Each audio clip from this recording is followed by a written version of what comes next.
Assalomu alaykum hurmatli yurtdoshlar, Fikrat tahlil dasturining navbatdagi soni efirda. Demak, shanba biz tarixga ko'proq yanada ko'proq e'tibor beramiz, chunki yakshanba kuni xotirjam fikr qilish, ibrat va xulosa olish uchun.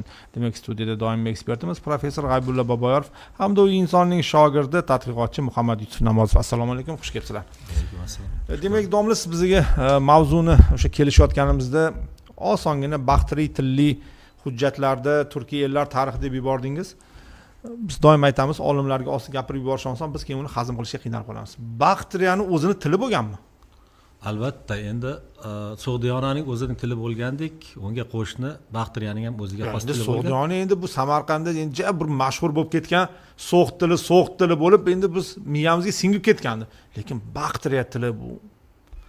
Buni aslida bunga ajablanishsizni ham asosiy negizi bor. Sababi ko'proq ilmiy adabiyotda Sug'diy til yoki qadimgi turkiy til degan iboralar ko'p ishlatiladi, lekin Baxtriy tili, Baxtariy tili yoki qadimgi Baxtriya davlati degan sal ularning soyasida qolgandikda. Lekin xorijda, ayniqsa chet ellarda Baxtriy tili bo'yicha o'nlab mutaxassislar bor. Faqat O'zbekistonda tarixchilar, tilchilar bo'lsin, arxeologlar bo'lsin, rahmatli Edvard Vasilyevich Ritvlazdan boshqa hech kim bu bo'yicha maqola yozib, bunga to'xtalib o'tmagan deyarli. To'g'ri, biz bir 5-6 yil oldin 10 yilcha bo'lib qoldi bu yozuvni o'rganib, ayrim Baxtriy tildan tarjimalar berganmiz rahmatli Andrey Kubatin bilan birgalikda. Baxtriy tili aslida Baxtriya degan davlat bu miloddan oldingi so'nggi 1000 yillikda 7-6-asrlardan bor bilamiz. Sug'diyona, qadimgi Xorazm degandek, Baxtriya degan davlat ham mashhur. Bu Avesto davri bilan nima bor? O'sha ularning aholisi qaysi tilda so'zlashgan, yozuvi qanaqa, umuman ulardan nima qanday yodgorliklar qolgan degan ma'lumotlarning yoki savollarning qo'yilishining kam bo'lishining sababi keyingi bir 10-15 yildan beri bu tilga oid ko'plab yozuvlar topildi. Teriga, qog'ozga, sopolga yozilgan. Ular oldin onda-sonda topilib turardi, Sug'di yozuviga nisbatan kam edi. Masalan, Sug'di yozuvi 100 yillardan beri mashhur va o'rganilib kelinadi. Baxtriy yozuv keyingi mana 90-yildan to 2020-yillargacha bir 30 yil davomidagina ilm olamiga keng tanitila boshladi. Buning sababi o'sha Afg'onistonning shimolidan, o'sha Balx atroflaridan, Kobul tomonlaridan bir 100 ga yaqin hujjatlar to'plami chiqdi. G'orlardan, qadimgi g'orlardan mahalliy afg'onistonlik aholi uni olib yevropaliklarga sotdi yoki o'sha olimlarga ko'rsatdi, nima qilishdi. O'shaning natijasida bularni keyin Nicholas Sims Williams degan o'sha qadimgi ironiy tillar mutaxassisi ingliz olimi ularni tarjima qilib Bactrian Documents from Northern Afghanistan, ya'ni Shimoliy Afg'onistonning Baxtriycha hujjatlari degan bir nechta jildli kitob nashr qildi. O'shanda ularning ham o'qilishini berdi, ham transkripsiyasini berdi, ham tarjimalarni berdi inglizchadan. Shundan keyin bu yozuvlarga bo'lgan qiziqish kuchaydi. Shundan endi O'zbekistonga ham bu yetib kelyapti, oradan necha yillar o'tib. Endi biroz Baxtriya davlati haqida gaplashsak, ya'ni uning chegaralari biz qanchalik taniymiz uni? Baxtriyani boya aytganimdek, ko'pchilik o'zbekistonliklar, yurtdoshlarimiz yaxshi biladi. Maktab darsliklarida. Endi Baxtriya bor. Baxtriyani bilamiz. So'g'dning janubida, Amudaryoning yuqori havzasi, bu Baxsh, Panj daryolari, bu yoqda umuman Amudaryo, Termiz, Chog'onyon, Balxni bilamiz, Qunduzni bilamiz. Mana shu atroflar o'sha katta, ya'ni So'g'ddan deyarli 2 barobar katta o'lkan yerlarni o'z ichiga olgan bir Baxtriya haqida gap ketadi. Bu hozir Grek Baxtriya emas. Grek Baxtriyadan oldingi Baxtriya. Oldingi, ya'ni asl Baxtriya. Asl Baxtriya va Markaziy Osiyodagi ilk o'troq shahar davlatlar paydo bo'lgan paytda mana shu Xorazm bilan Baxtriya deyarli bir vaqtda yuzaga keldi.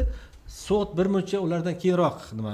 Demak, Baxtriya So'g'ddan qadimroq. So'g'ddan ham qadimroq. Demak, domla, mana hozir hurmatli muxlislar, o'sha vaqtdagi hali bir xarita olib chiqilyapti. Masalan, domla, mana Sug'diyona yuqori qismida Baxtriya, keyin Araxosiya, endi bu yerda yana bir Parfiya davlatlari. Ariya deyapti, bu ham Baxtriyaning bir qismi. Araxosiya ham shuning bir qismi. So'g'da endi ko'proq bu Zarafshon daryosi va Qashqadaryo bo'ylari havzalarini o'z ichiga olsa, Baxtriya bu kartada biroz siljish bor. Masalan, biroz siljish bor. Sug'diyona yuqoriroq bo'lishi kerak. Samarqandning yonida Baktriya Termizning yonida bo'lishi kerak. Amudaryoni ham sal joy almashibdi, lekin nima bo'lganda ham demak bizning qaysi hududlarimiz hozir o'sha bakteriyaning tarkibida bo'lgan? hozir shimoliy janubiy O'zbekiston, bugungi Surxondaryo viloyati to'liq. Bakteriya hududi. Janubiy Tojikiston va nima bugungi Badaxshon, Pomir hududlari, keyin Kobadiyon degan, Xatlon degan viloyatlar, Ko'lob tomonlarini o'sha bakteriyani nimasiga kiritamiz va asosiy qismi Shimoliy Afg'oniston, bugungi Balx atroflari, Mozori Sharif atroflari, Qunduz atroflari, hatto Taxor degan viloyati ham bor. Bu yerda Bu Toxariston emasmi? o'sha bakteriya keyinchalik milodiy 4-asrgacha bakteriya so'zi ishlatiladi. Undan keyin u nom yo'qolib, o'rniga Toxariston degan nom paydo bo'ladi. Buni ham o'ziga xos sabablari bor. Ya'ni Sharqiy Turkiston tomonidan Yuyutchi qabilalari ko'shonlar davrida ko'chib keladi. Undan keyin yana Kidariylar degan qabilalar ko'chadi. Bu 4-asr milodiy. O'sha davrdan boshlab 4-asrdan To'xorlar davlati degan ma'noda To'xariston so'zi bakteriyani o'rnini egallab, endi bakteriya so'zi Mana endi bakteriya bu o'z qachon tashkil topgan? Bakteriya davlatimi? Davlat. Bakteriya davlati aslida mana bu Avisto miloddan oldingi 7-6-asrlar, ya'ni Ahamoniylar saltanati bu yerni egallaganda O'rta Osiyoni, o'sha ularga bo'ysunuvchi satrapliklar haqida so'z boradi. Mana o'sha Baxti davlati deydi yoki So'g'd deb aytiladi, Gava So'g'd deydi. Mana shu paytdan boshlab tilga olina boshlaydi. Gava degan davlatmi? Gava bu nima bilan? So'g'd bilan aloqali. O'zimizda ham G'avosoy degan nomlarni ham o'shaning davomchisi deb qaraladi. Demak, bakteriya ilk o'zbek davlatchiligi deb aytilamiz. Aslida O'zbekiston hududidagi ilk davlatchilik yoki O'rta Osiyo davlatchiligi deydigan bo'lsak, bu ham tojiklarning davlati, ham turkman, ham o'zbeklarning qadimgi ajdodlarining ilk o'troq davlatlari bo'lgan bu miloddan oldingi 7-6-asrlar borku, o'sha davrda bular nima bo'la boshladi? Dunyoga tanila boshladi. Ya'ni ham Yunon manbalarida, ham Eron manbalarida tilga olina boshladi, Hind manbalarida. Mana shundan keyin bu bir Baktri xalqi, Baktri tili, Baktri o'lkasi degan bir atama shu bir 1000 yilcha ishlatildi-da. 1000 yilcha ishlatilgan. 1000 yil ham kichik muddat. Kichik muddat emas. Faqat uni To'xoriston deb nomini egallagandan keyin ba'zan Bakteriya To'xoriston ham deb ishlatildi, lekin ishqilib 1000 yillik bir tarixi bor. Endi uning tashkil qiluvchilari-chi? Bular Baktri degan millat bo'lganmi yoki bu faqatgina sulolami? Ular uchun, o davrlar uchun millat emas, elat degan so'zni. So'g'd elati, qadimgi turk elati yoki Baktri elati deyish mumkin. Bakteriyalarning nomi aslida Ariya deyilgan. Mana kartada qarang. Ariya. Chunki boyagi milodiy 2-asrga tegishli Kanishkaning bittiklari bor. Mana Rabatak bitiktoshi deydi, bu Shimoliy Afg'onistondan Kobul tomonidan topilgan So'rx ko'tal bitiklari deydi. Ularda men Ariya podshosi Kanishka Shohonshoh deb boshlanadi. O'sha Oromiy nima yozuvda? Baktri yozuvida boshlanadi, Baktri tilida. Bularda Ariya deyapti, ya'ni o'zining davlatini. Buning nomining davomchisi keyinchalik Xuroson tomonga ko'chib, Eronning nima qismi, demak Turkmanistonga yaqinroq qismi, Hirot atroflari ham Ariya deb yuritildi. Bugungi kunda ham Hindistonda bir viloyatning nomi Ariya deb yuritiladi. Demak bu o'sha shimoldan ko'chgan, Volga bo'ylaridan, umuman Oltoy tomonlaridan ko'chgan ko'chmanchi qabilalar, Eron tilli ko'chmanchilar bor miloddan oldingi 1000 yilliklarda, o'sha 2000 yilliklar, o'sha Oriy qabilalarining davomchisi deb ham qilinadi. Mana endi bakteriya, undan keyingi Grek, Yunon bakteriya, o'sha bakteriya faqat u yerda Yunonlarning hukmronligi bor. Hukmdorlar, boshqaruvchilar Yunonlar. Xuddi Sovet davridagi shunaqa vaziyatlarni ko'p ko'ramiz, masalan, Mo'g'ullarning Chig'atoylarda. O'zbekiston Sovet Sotsialistik Respublikasi. Shunday. Boshqaruvchilar, ya'ni o'lka, mamlakat o'zining joyida turibdi, til o'zining joyida, madaniyat turibdi, lekin boshqaruvchilar boshqa, etnik mansub. Mana endi til masalasida. Bakteriya tili qanday til bo'lgan? Bakteriya tili shunaqa bir tilki, Sharqiy Ironiy tillar yoki Ironiy tillarning o'rta guruhiga ham kiradi deyiladi. Ya'niki bu aynan So'g'd, Xorazm tillaridan farqli. Bir muncha ajralib turadi. Lekin forscha ham emas. Forscha ham emas. Buning bugungi kundagi davomchisi uncha ko'p emas. Davomchilari bu Badaxshon, Pomir tog'larida, Himolay, Hindukush tog'larida yashaydigan xalqlar bor. Mana tog'li badaxshonliklarning ichida munjoniy degan, munji ham deyiladi, o'zlari munji deb aytadi, yidg'a degan tillar bor. Ozgina aholi gaplashadi. O'shalarning tili, ya'ni bu bugungi fors, tojik tillaridan ham farqli, pushtun tilidan ham farqli, dari, ya'ni forschaning bir turi daridan ham farqli, hatto so'g'itchadan ham ancha farqlanadigan til. Ya'ni hatto juda qo'shni yashagan bo'lsa ham, bular chegara qo'shni. To'g'ri, bir-birini boshlang'ich bir-birini tushungan bo'lishi mumkin, so'g'diylar bilan baxtiriylar yoki naryodagi boshqa xalqlar, lekin bularni tog'lar, daryolar, yillar, asrlar ajrata boshlagandan keyin tilda uzoqlashib kuzatiladi. Masalan, so'g'itlar qadimgi eroncha dug'uda degan so'zni duxta degan bo'lsa, ya'ni qiz degan ma'noda, forschada, hozir duxt tojikchada, duxtar. Duxtari. Bular lug'ut degan, lug'uda degan. Dinni legal aylantirgan bular. Juda bir ajoyib almashtirishlar bo'lganda, d bilan l ni nimasi o'xshash shu darajada almashtirib bo'lgan? D bilan l aslida so'g'it yozuvida ham shunaqada. Masalan, biz Bazdaviylar degan ana Kaspiyning bir joyi bo'lgan, Bazda qishlog'i. O'sha joydan chiqqan olimlarning, hadisshunoslarning Bazdaviylar borda, bir nechta islom olimlari. Hozir o'sha qishloqning nomi Fazli bo'lib qolgan. O'zi nima bo'lgan? Qadim Bazda bo'lgan, hozir Fazli bo'lib qoldi, ko'ryapsizmi? Mana shunaqa holatlar bor. Bu misol ko'p aslida d bilan l ning almashuviga. Yoki masalan Durug' deydi hozir forsiylar, tojiklar ham durug', yolg'on degan ma'noda, ular lurug' degan, lurug'. Baxtiriyalik. Baxtiriyaliklar. Keyin bular hafta degan bo'lsa, 7 ni bular atta degan. Mana shunaqa orada ayrim tovushlar tushishlar bor-da. Bu endi o'zimizning turkiylardagiga o'xshab ketadi. Har bir tilda o'zi dialekt shevalarida farqliliklar boshlanib bo'lib ketadi-da. Keyin ayrim so'zlarni bugungi kunda sho'g'non, vahon, ishkashim, yazg'ulomi degan pomirliklar tillari bor. O'sha Shimoliy Afg'onistonda, Shimoliy Sharqiy Afg'oniston tog'larida, Janubiy Tojikiston tog'larida yashaydigan Badaxshon, Himol nimalarda, Pomirda yashaydigan xalqlarda tillarida o'sha baxtiriy tiliga xos so'zlar saqlanib qolib ketgan. Ancha-muncha so'zlar uchraydi. Masalan, o'zimizda ham tilda, shevalarda ham bor buning izlarini. Ayniqsa Surxondaryoda yaxshilab qarash kerak bo'ladi. Surxondaryo o'zbeklar va tojiklarning orasida ham bo'lishi mumkin. Endi buni chuqurroq izlanish kerak bo'ladi-da. Demak, bizda shu vaqtgacha jiddiy o'rganilmagan mavzu. Mana masalan, biz ham endi eshityapmiz. Napayt bo'ldi deydi. Birovda farzandi yosh bola vafot etgan bo'lsa, biz tomonlarda napayt bo'ldi deydi-da. Ya'ni istihola qiladi, vafot etdi, o'ldi deyishdi o'rniga chaqaloq napayt bo'ldi deydi. Nima degani u? Bu yo'q bo'ldi degani. Nopaydo yoki o'sha nima bo'lishi. U nobud. Napayt degan formasi baxtiriyachaga yaqinlashadi, ko'ryapsizmi? Uni faqatgina o'sha yerda shevalarni izlab ichiga kirsangizgina shunaqa ekan deb sezib qolasiz. Bo'lmasa ming shevashunos bo'lasizmi, ming tilshunos bo'lasizmi, o'sha joylarga bormasangiz, ko'rmasangiz, xalq orasida yurmasangiz, o'tkazib ajoyib. Demak, bizda nafaqat so'q tili, baxtiriy tili ham bo'lgan ekan. Bu zo'r. Mana endi savol tadqiqotchi Muhammad Yusuf shogirdingizga, universitetlarda o'rganamizmi biz baxtiriy tilini? Baxtiriy tilini bugungi kunda universitetlarda asosan O'zbekiston tarixini o'sha qadimgi davrda baxteriyani xuddi o'sha O'rta Osiyodagi boshqa davlatlar singari O'rta Osiyo umuman o'zi O'zbekiston davlatchiligidagi ilk shahar davlatlar sifatida o'rganib ketamiz. Baxtiyari aynan o'sha tilini nima emas, balki uni madaniyatini, shaharlarini, davlatchiligini, sulolalarini umumiy tarzda o'rganib ketamiz. Lekin aynan o'sha baxteriya tilini yoki uni yozuvini bugungi kunda universitetlarda maxsus o'tiladigan darslar. Nega?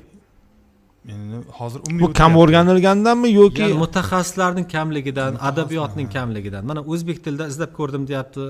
Baxtiriy tili, alifbosi, til xususiyatlariga oid deyarli ma'lumot topa olmadim deyapti-da. Ya'ni ustozlarning o'zlari ham bunaqa ma'lumotga ega emas. Lekin bu bizning boyligimiz. Masalan, bu qancha ko'p bizning hududda til, millat, elat, xalqlar yashagan bo'lsa, bu bari bizniki, bizning xazinamiz bu.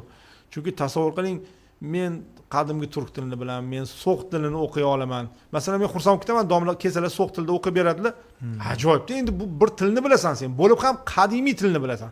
Endi buni oldiga yana baxtiriya tili qo'shilsa va baxtiriya bizga umuman begona emas, bu Surxondaryo hududi baxtiriya tarkibida bo'lgan. Umuman Janubiy Turkiston ham to'liq baxtiriya hududi bo'lgan. Biz uchun begona emas. Bo'lib ham o'rta asrlarda eng ellinlashgan davlatlardan biri ham bu aynan Baxtriya va Grek bugungi kunda madaniyati. o'sha bizda bir video bor edi, Shokirjon shuni toping, Amudaryo bo'yidagi Aleksandriya degan videoni qo'ygandik, shuni bir yana aylantiraylik ko'z quvnasin. Amudaryoni bunday katta bo'lib oqishini oldida bir port shahar, nima deydi, Aleksandriya Oks, nimadir degan bir shahar bor-ku, Aleksandriyasi. Ha, Oks Aleksandriyasi. Bu o'sha Baxtriya. Bu o'sha keyin ellinlashgan Yunon Baxtriya biz uchun juda, biz tarixda o'qiganimizda umuman Yunon Baxtriya haqida o'qiganimizda bizga juda bu yerda greklar bo'lganmi deb hayron bo'lasizda. Endi greklar kelib istilo qilgani alohida masala. Chunki boshqa narsada mahalliy yerli aholi orasida tojiklarda, o'zbeklarda shunday bir nima bor. Rivoyatlar bor. Bu yerda Aleksandr Makedonskiyni avlodlari qolib ketgan deydi. Tog'larga chiqib ketgan deyshadi. Hatto buni qanday isbotlaysiz desa, o'sha ko'k ko'zli, uzun bo'yli, sariq sochli, qizil sochli insonlar haligacha bor, qishloqlari bor deydi. Yo tojikcha yo o'zbekcha so'zlashadi-yu, lekin o'sha Makedon degan qishloq bor deydi. Makedon tasavvur qiling. O'sha Surxondaryo viloyatida deydi. Keyin bu faqat buni hozirgi aholi aytmayapti, hozir kitoblarni o'qib olib. Buni Boburnomada ham Bobur aytadi, mana o'sha Badaxshondagi deydi, shohlar deydi, o'zini Iskandarga borib taqaydi deydi. Uni boshqa arab manbalarida ham, boshqa o'rta asr manbalarida, fors, turkiy, arab tilli manbalarda ham Badaxshon shohlarini deydi, qadimiy bir 2000 yillik tarixi bor. Bular nimaga? 1000 yillar tarixi bor. Bular nimada deydi. Xalq orasida o'shalarda saqlanib qolgan va faqat hukmdorlar, boshqaruvchilar shularning avlodi bo'lganlargina chiqadi deydi. Hatto Temuriylar ular bilan xudo anda ham bo'lgan. Endi demak, xalq orasida shu, demak, greklar, grek aholi, yunon aholi, askarlar, ularning avlodlari qolib ketgan. Yillar o'tib, mana bizning oramizda arablar saqlanib qolgandek, yunonlar, lekin ular juda qadimiy bo'lgani uchun nisbatan kam. Masalan, o'z-o'zidan yo'qolib ketmaydi. Ular Gretsiyaga qaytib ketmaydi, Yunonistonga. Ruslar bor-ku bizda, juda ham shunday. Juda ham ko'pchilikni tashkil qiluvchi bizda ruslar bor, bizning xalqimiz u. U ya'ni boshqa xalq emas, u O'zbekiston yurtdoshimiz, ana shu. Bizning yurtdoshimiz, bizning xalqimiz, lekin rus millatiga mansub masalan. Yoki koreyslar to'g'risida-chi. O uzoq sharqdan kelgan koreyslar ham bor. 300 ming bir koreys aholimiz bor. O'zbekistonliklar, O'zbekiston xalqi. Mana hozir endi o'sha Grek Baxtriya davlatining suratini olib chiqing Shokirjon. Umuman bir tasavvur hosil qilish uchun muxlislarimizga ham videosini qo'ymoqchi edi shekilli. Videosini topinglar. Buni alohida yuborgan edim men. Keyin boshqa xaritani qo'ysak yaxshiroq bo'lardi. Bunda endi albatta, buni hozir o'zgartiramiz. Baxtriya, Ariya deb aniq qilyapti-yu, aslida ikkovini bitta nomi bir. Bittasi Ariya deganda ko'proq bu yerda Xorosonni nazarda tutib qo'ygan shekilli. Lekin bularning madaniyati, tili yaqin bo'lgan o'sha sharqiy ironiy tillar. Qarang, mana Grek Baxtriya davlati. Shokirjon yubordim. Bu ham juda bir katta nima. Aleksandr, qarang, miloddan oldingi 4-2 asrlarda bir 200 yil, 100 yildan ko'proq boshqaruvda bo'lgan bir Yunon sulolasi. Bu davrda Yunonlarga xos madaniyatlar qiladi, til, yozuv. Ana o'shani biz nima deymiz? Ellinlashtirish. Ellinlarga xos san'at, teatrlar, o'sha har xil spektakl, nimalar, sahna o'yinlari bizda bo'lgan demak. Bizda bo'lgan va o'sha kulib turgan, yig'lab turgan masxaraboz tasvirlilar, haykallar topiladi. Yunonlarga xos cholg'u asboblari topiladi, bilasiz. Yoki ko'plab ibodatxonalar, qurilish binolar topiladi, o'shalarga xos, bilasiz, Yunon madaniyatida arxitektura, me'morchilik juda ham kuchli. O'shalar bilan katta-katta ustunlari bilan yozuvlar ko'p topiladi. Tangalarda hukmdorlarning ismi, masalan, Dimitriy deydi, Yevkratet deydi, Yunonlarga xos ismlar. Hatto Aleksandr Makedonskiyning o'sha nima ikki shohli bosh kiyimi tasvirlangan nimasi bor. Iskandar Zulqarnayn shohi bor deb tangalarda ham borda shu darajada. Shunday degan nimalar, rasmlar hatto topildi. Endi bu Hindistonni, Shimoliy Hindistonni, Pokiston hududlarini, bugungi O'zbekiston, butun O'rta Osiyo, Turkmanistonni, Tojikiston, Afg'oniston hududlarini o'z ichiga olgan bir yirik bir davlat, bir madaniyat bo'ldi. Ya'ni Yunon Baxtriya shunaqa katta shohli. Endi buni ozgina bo'rttirib yuborilgan. Xorazm masalan vassal qaramroq bo'lgan. Sirdaryo bo'yigacha yetib kelmagan. Endi ko'pincha bilamiz, hamma joyda ulug'ligini, ulkanligini bildirish uchun ham salgina qo'shib yuborishadi. Biroz oshirib yuborishadi. Lekin aynan Baxtriya va unga qo'shni hududlarda bo'lganligi rost. Aynan Hindistonda yoki Pokistonda, Afg'onistonda, chunki har qarsh yerini qazganingizda aynan Baxtriyaga, Yunonlarga xos topilmalar chiqadi, shaharlar, o'sha idishlar, tangalar, umuman binolar chiqadi-da qoldiqlari. Shunga qarab, elin madaniyati deymiz, bu bizni hududda bir mahalliy va elin madaniyatini qorishgan bir madaniyat yuksalgan bir davrlari bor. Qancha davom etgan taxminan? Endi bu davlat bir 200 yilga yaqin davom etdi. O'sha Grek Baxtriy davlat. Tasavvur qiling. Salavkiylar davlati ham deb tilga olamiz. Bu ancha muddat 200 yil o'zimda qolsa. Bularni miloddan oldingi 2-asrda shimoldan, Sharqiy Turkistondan, mana Tianshan, Oltoy tomonlardan Yuychi, ya'ni To'xar degan xalq ko'chib keldida, o'sha Pomirni ustidan o'tib, Termiz atroflariga kelib, Balx atroflarida bu greklarni yengib bir 100 yilcha 5 ta Yuychi qabilasi bu yerda hukmronlik qildi. Undan keyin ularning o'rnida Kushon degan saltanat o'sib chiqdi. Demak, endi albatta bu yerdagi shuncha Yunon birdaniga Gretsiyaga qaytib ketmagan. Shu yerda qolgan. Qolgandan keyin shu aytganingizdek shu tog'larga chiqib bo'lishi ham mumkin, xudo biladi, yoki o'sha Surxondaryodagi qishloqlarda. Boyagi videoni olib chiqing, bu o'sha Aleksandriya Aksianska, ya'ni Oksdagi Aleksandriya degan shahar haqida. Bu haqda O'zbekistonda keyin katta bir akademik Edvard Ritviladze ham, Edvard Vasilyevich Ritviladze ustozimiz umrini mana shu yodgorliklarni qazib o'rganishga bag'ishladilar. Haqiqatan ajoyib mana bu. Qarang, bu o'sha aynan bu saqlanib qolgan bu kemalar qatnab turgan, savdo sotiq gullab yashnagan Yevropa bilan Xitoy, Osiyo madaniyatini, Hind madaniyatini bog'lab turgan va bizning tariximiz uchun tegishli bo'lgan, meros bo'lgan bir nima. Mana qarang, mana shu Amudaryo bo'yida deb ko'rsatilyapti. Bir hatto nomi ham yunoncha bir nom bilan atalgan. Bradvemi degan nom bilan nima qilinardi bu shahar. Hatto Sirdaryo bo'yida ham Aleksandriya Esxata degan xo'jandning nomini aytishadi. Sirdaryoda balkim bo'lgan deyshadi buni nimalarni. Demak, bilamiz Yunonlar Ahamoniylar davlatiga nuqta qo'yib, uni o'rnini egallagan bir yirik saltanat. Dunyodagi eng dastlabki ilk dunyoviy saltanatlardan biri hisoblanadi. Ahamoniylar undan oldin bo'lsa, keyinchalik Xunlar, undan keyin Turk xoqonligi davom ettirdi bunaqa yirik hududni. Keyin Mo'g'ullar, keyin Timur, Usmoniylar qilib tegirmon charxab aylanaverdi, lekin bizning yonimizda aylandi. Hammasi shunday.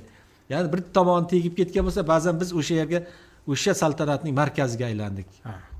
Albatta, juda ham ajoyib. Mana Amudaryo bo'yida endi hozir suv masalasi taranglashayotganda bu yana ham ko'rish ajoyib. Ya'ni mana shuncha ko'p suv va uning yonida bu port shahar hisoblanganda bu yana eng qizig'i bu port shahar hisoblangan. Qarang, eng qizig'i Edvard Vasilyevich bir joyda yozib ketadi. Endi yozma manbalarga tayanibdi. Bu yerda dedi, ilk o'rta asrlarda ham yoki undan oldinroq ham dedi, Komed degan xalq yashagan dedi. Komedilar dedi. Ularni Komeji ham deb aytiladi. Komeji dedi, bular dedi qiladigan xizmati Amudaryodan karvonlarni, aholini o'tkazib qo'yish bilan shug'ullangan, kemalar orqali. Endi u kishi aynan kema so'zi bilan aloqalantirmayapti, lekin Komeji degani turkcha kemachi degan so'zga. Qadimgi turkchada kema deyilgan. Kema deb o'zbekchalashib ketdi. Kemami o'zi? Kema. Turkchada gema deydi, turkmanlar ham gema deydi, biz kema deymiz. Qozoqlar kema deydi. Qarang, o'sha Qoshg'ariyda ham kema. Mana shu kemachilik bilan bu agar rost bo'lsa, bu ma'lumot to'g'ri bo'lib chiqadigan bo'lsa, aynan o'sha paytda ham turkiylar bu bir qismi aynan Baxtriylar bilan, sharqiy Ironiy xalqlar bilan, ellar bilan birga yashab, kemachilik bilan shug'ullangan, o'tkazib qo'yish kasbi bularning o'sha, ya'ni kema qayiqlarda o'tkazishgan, kemalar bilan, keyin boyagi tulumlar bu bilan 19-asr oxirlar 20-asr boshlarida turkmanlar shug'ullangan.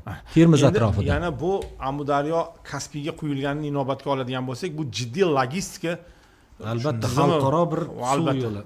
Yana bo'lib ham o'sha davrdagi eng rivojlangan hududda, chunki u vaqtda Afrikalar yoki Amerika, Avstraliyalar to'g'risida gap yo'q.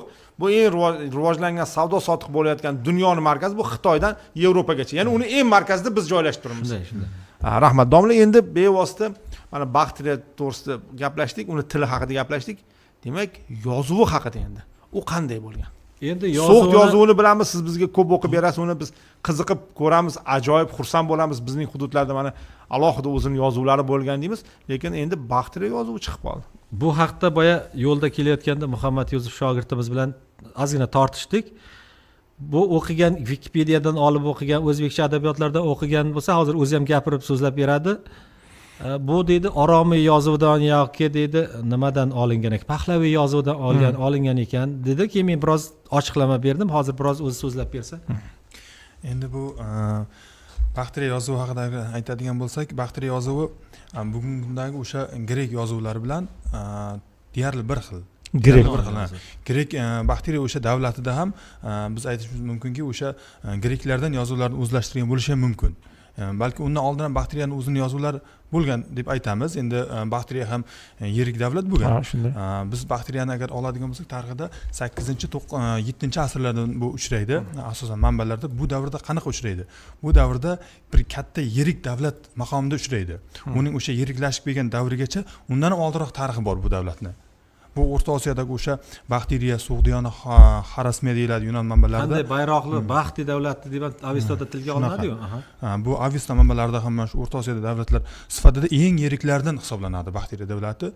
Shuningdek, bu xalqlarning Baxtiriya davlatining o'zini yozuv tizimi, o'zini o'sha tili, o'zini davlatchiligi bo'lgandek, keyinchalik bu Yunon Baxtiriya nimasiga kelib, Grek Baxtiriya davlatida ham o'sha Yunonlardan yozuv tizimini o'zlashtirib, o'sha kerak bo'lsa ularga harflar qo'shib, o'zlarining o'sha tillariga moslashtirgan deb ayta olamiz. Ayni o'sha tilda bugungi kunda manbalari ham saqlanib qolgan. Biz o'sha manbalardan foydalanib, bugungi kunda o'sha Baxtiriyadagi Yunon Baxtiriya davlatini nimasini, faoliyatini o'rganib kelmoqdamiz endi bundan. Qarangda, mana bu yerda nima qilsak, bular boya Yunon yozuvidan dedi. Men yaxshilab yo'lda tushuntirdim, qarang. Yunon yozuvi bilan aslida Oromiy yozuvi, Finiki yozuvi orqali bir-biriga qarindoshchiligi bor. Mana boyagi So'g'd yozuvidagi A bu teskari yonboshqa yozilarda yoki o'sha Oromiy yozuvidagi alfa, ya'ni ho'kizning boshi. Boshida bu Aning tepaga qaragan bu. Ya'ni ho'kizning shoxi bilan nima qilingan. Bu yerda endi grek nimasida bu Yunon yozuvida buni teskariga olinyapti. Mana qarang, tepada mana Yunon, bugungi Yunon yozuvi, pastda Baxtiriya yozuvi. Qarang belgilarni. Tepadagi hozir Baxtiriya yozuvi bu. Mana qora, tim qora ko'rinayotganlari bular Baxtiriya yozuvi. Tepasidagi sal xiraroq ko'rinayotgani bor, mana bu. Bular grek yozuvi, Yunon yozuvi. O'xshayapti-yu. Bir xil. Faqat endi bundan ham oldingi davrlarni olib qarasak, Ko'shonlar davrida bir xil deyarli. Ya'ni Yunon Baxtiriya yozuvidan umuman farqi yo'q. Bitta ikkita harf qo'shyapti, harf belgisi. Bu endi sal yuguruk tezlashtirilgan. So'g'd yozuviga o'xshab, buni ham bosqichi, keyingi bosqichda yuguruk ko'rinish oldi. Chunki yozishga ehtiyoj, tez yozishga ehtiyoj tug'ilgandan keyin bular tezlashtirdi. Qarang, mana yirik, mana bu A'si hozir biz lotinda ishlatadigan A'dan uncha farqi yo'q. B'si ham shunday. O'xshaydi. Keyin qarang, mana uning mana busi kichik harfi, demak bu ham bunday uzoq emas. Buni shunaqa yozamiz-ku. Mana D harfini qarang, uch burchak nimasi. Yoki mana shuning E harfida tepasi yo'q, lekin baribir nimasi bor. Yoki mana H yumshoq H. F ni qarang, Kirildagi F bilan bir xil. Kiril yozuvini bilamiz, o'sha ruslarning Kiril bilan Mefodiy greklardan olgan. Yoki G harfini qarang, mana G ham bu o'sha Oromiy yozuvidagi gamal, tuyaning boshi. Gamal degan tuya, hozirgi arabchadagi jamal. Endi qarang, bu yerda E ni ko'ryapmiz, mana K bir xil, lotinda ham, Kirildagi lotin nima bilan. Endi yozmasida sal farqlanyapti. L ozgina farqi bor, lekin o'shanda ham biz yozgan L. Unaqa salgina o'zgarishlar bor. M deyarli bir xil. Ya'ni M Kiril lotindagi o'zimda qolib qolsa deyarli harflar bir-biriga o'xshab turibdi. Ya'ni hammasi solishtirib ko'rsangiz, mana O harfini qarang, O dumaloq o'sha yoki W wow. Bu ham bir xil, P ham Kirilda. Buni bunday tasavvur qilish mumkin. Yarimi lotinga o'xshaydi, yarimi Kirilga o'xshaydi. Bu o'sha Baxtiriya tilining yozuvimi? Tilining yozuvi. Hozir bir ikkita misol keltiramiz, o'qishga harakat qilamiz. Qarang, Kirildagi P, Kirildagi R. Mana ruscha yangi Kiril alifbosi negizidagi o'zbek yozuvi deya shuni bilamiz. Yoki mana S harfini qarang. Yo, bu hammasi bir xil domla. Masalan, buni ko'rganimda bu yerda jiddiy farq ko'rganim yo'q hozir. Masalan, mana bu yerda hattoki buni birozdan keyin nimasini ko'ramiz. Kushonlar davrida, Kanishka davrida ishlatilganini qarasangiz, umuman bir xil. Bu endi bu ilk o'rta asrlarda yozilganda tez yozadi. Shu kuniga qancha hujjatlar keladi, odamlarga arxivdan hujjat qilib beradi, oldi soatni borib ijaraga berish, yuridik hujjatlar, qarz olish, tilxatlar bor. Ularni yozish uchun sekin yozib o'tirish kerak emasda. Yugurib tez kotiblar yozadi. Shunaqa hujjatlarni ko'rsak, juda tez yozilganini ko'ramiz. Xususiy yozuvga o'xshab qoladi bu tarz bilan. Ko'rsak bo'ladimi agar shuni Nurbek ana u Kanishkan tangasi bor edi. Shu yerda bir uzun bo'yli boyaga tik turgan hukmdorning nimasi. Endi bu tangalarni bizni shogirdlar ham ustozlari orqali Kanishkanning tangalari, Ko'shon tangalari deb ko'rgan ularni. Mana qarang. Mana shuni bir nima qilishga harakat qilaylik. Bu bizning hududimizda amalda bo'lgan tangalarmi? Shu bu Shimoliy Afg'oniston, mana Baxtriya hududida amalda bo'lgan, Janubiy O'zbekistonda yoki Samarqand atroflarida ham topiladi. Mana bu yerda qarang, Basilius Basi deyapti, mana B A S I Leon deyapti. Basilion degan grek Yunon tilida xoqonlar xoqoni yoki shohlar shohi, shahon shoh, hukmdorlar hukmdori, Kanishkoy deyapti. Mana K A mana lotindagini H bilan beryapti endi. Kanish mana Ko'shonlar mana bittagina mana shu harfni qo'shdi bularga. Nima bu? Grek tilida bo'lmagan sh harfini, tovushini qo'shdi. Uning uchun sh yo'q edi, unda s o'shaning o'rniga r ga o'xshashroq, lekin r boshqacharoq bilasiz. Bu yerda o'rtadan bunaqa chiziq tortdi, do'maloq. Ya'ni bu yerda qorinchasini shu yerga nima qildi? K O Y. Kanishka. Kanishka mana bu yerda turibdi. Boshqa tangalarda Basilius Basilionning o'rnini Kanishka sho'ano sho'o, ya'ni Kanishka sho'xon shoh degan so'z o'rin olgan. Biroz forschaga yaqin. Ha, ya'ni Eron davlatchiligini, ya'ni nimalar davlatini, bu Ahamoniylardan emas, Parfiya davlatining an'analarini davom ettira boshlayapti. Ular ham sho'xon shoh deyapti o'zini. Bular ham ular bilan tenglashtiryapti. Orqasida Helios degan so'z bor. Bu grek afsonasiga xos bir ma'budning tasviri. Mana bu yerginada Ko'shonlar o'zining ko'chmanchi muhitidan mana bu Sharqiy Turkistondan olib kelgan Oltoylardan tamg'asini qo'yyapti. Urug' tamg'asini. Tamg'alarni bilamiz, bir huquqiy nima, birorta, ya'ni ko'chmanchi, ayniqsa turkiy xalqlarning ota-bobolariga ko'proq to'g'ri keladigan bir tamg'a qo'yish belgisi bor. Mollarga, otlarga Ko'shonlar Oltoy va Tianshan tog'lari tomonidan. Ular turkiymi? Ular yo'q, bunaqa deyiladi. Bular toharlar deyiladi. Toharlar kimlar? Bular o Sharqiy Yevropadan, Hind Yevropa til oilasidan ajralib chiqib, Kunchiqar tomonga siljib, bular Volgani oshib o'tib, Orol bo'yidan o'tib, Sirdaryo bo'yidan o'tib, Yettisuv Qozog'iston, Toshkent atroflaridan o'tib, keyin nimaga? Hozirgi Turfon, Urumchiga borib joylashgan bular. Urumchi atroflarida ko'chmanchi bo'lgan. Eron tili. Bundan 4000 yil oldin Eron tili emas, bular Tohar tili deyiladi. Tohar tilining ajdodi kim bunda? Tohar tilining ajdodi Hind Yevropa til oilasi. To'g'ridan to'g'ri. Hind Yevropa til oilasini bilamiz. German, Lotin, Roman, Slavyan, Fors, Hind deb nimalar, Baltiq deganday. Bularniki Tohar tili shunday bir tilki, Kentium tillar nimasi deyiladi. Yevropa tillari ikki xil nima bo'ladi. Sentum, Kentum. Nima? So'z boshidagi k qiladi. Mana sentir deydigan, kentir deydiganlar bor. Forslar sang desa, bular kang deydi toshni. Keyin nimasi bor? Bularning tilida Litva tillariga ham yaqinlashib ketadigan tomonlar, Baltiq tillariga yaqinlashadi. Angliyadagi German qabilalari, bugungi inglizlar borishdan oldingi xalq bo'lgan keltlar. Keltlarning tiliga ham yaqinlashib ketadi. Toharlarmi? Ular qayerdan hujjatlar kelgan? Chunki bularning yashagan yadro o'chog'i bularning Sharqiy Yevropa edi. Sharqiy Yevropadan butun dunyo bo'ylab 5000 yil, 4000 yil oldin tarqala boshlagan paytda tillarda ham uzoqlashish boshlandi. O'sha yerda kim bir-biriga yashagan bo'lsa, birov bu tomon Kunchiqar tomon ketdi, birov Kunbotar tomon ketdi. Oradan 4000 yillab, 3000 yillab ajralyapti, tilda farqliliklar bo'lyapti-da. Toharlar bu Hind Yevropa til oilasiga kiradi. Alohida tohar tarmog'i.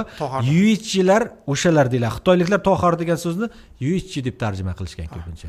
Endi mana shu toharlar keyinchalik Baxtriyaga kelib Toharistonni tashkil qildi. Toharistonni va ularning unvonlari orasida Turkiy Yabg'o degan unvon bor. Hukmdorlarda To'qto, Kanik, Geray degan Turkiyga tortadigan ismlar bor, hukmdor otlarida, boshqaruvchi ismlari.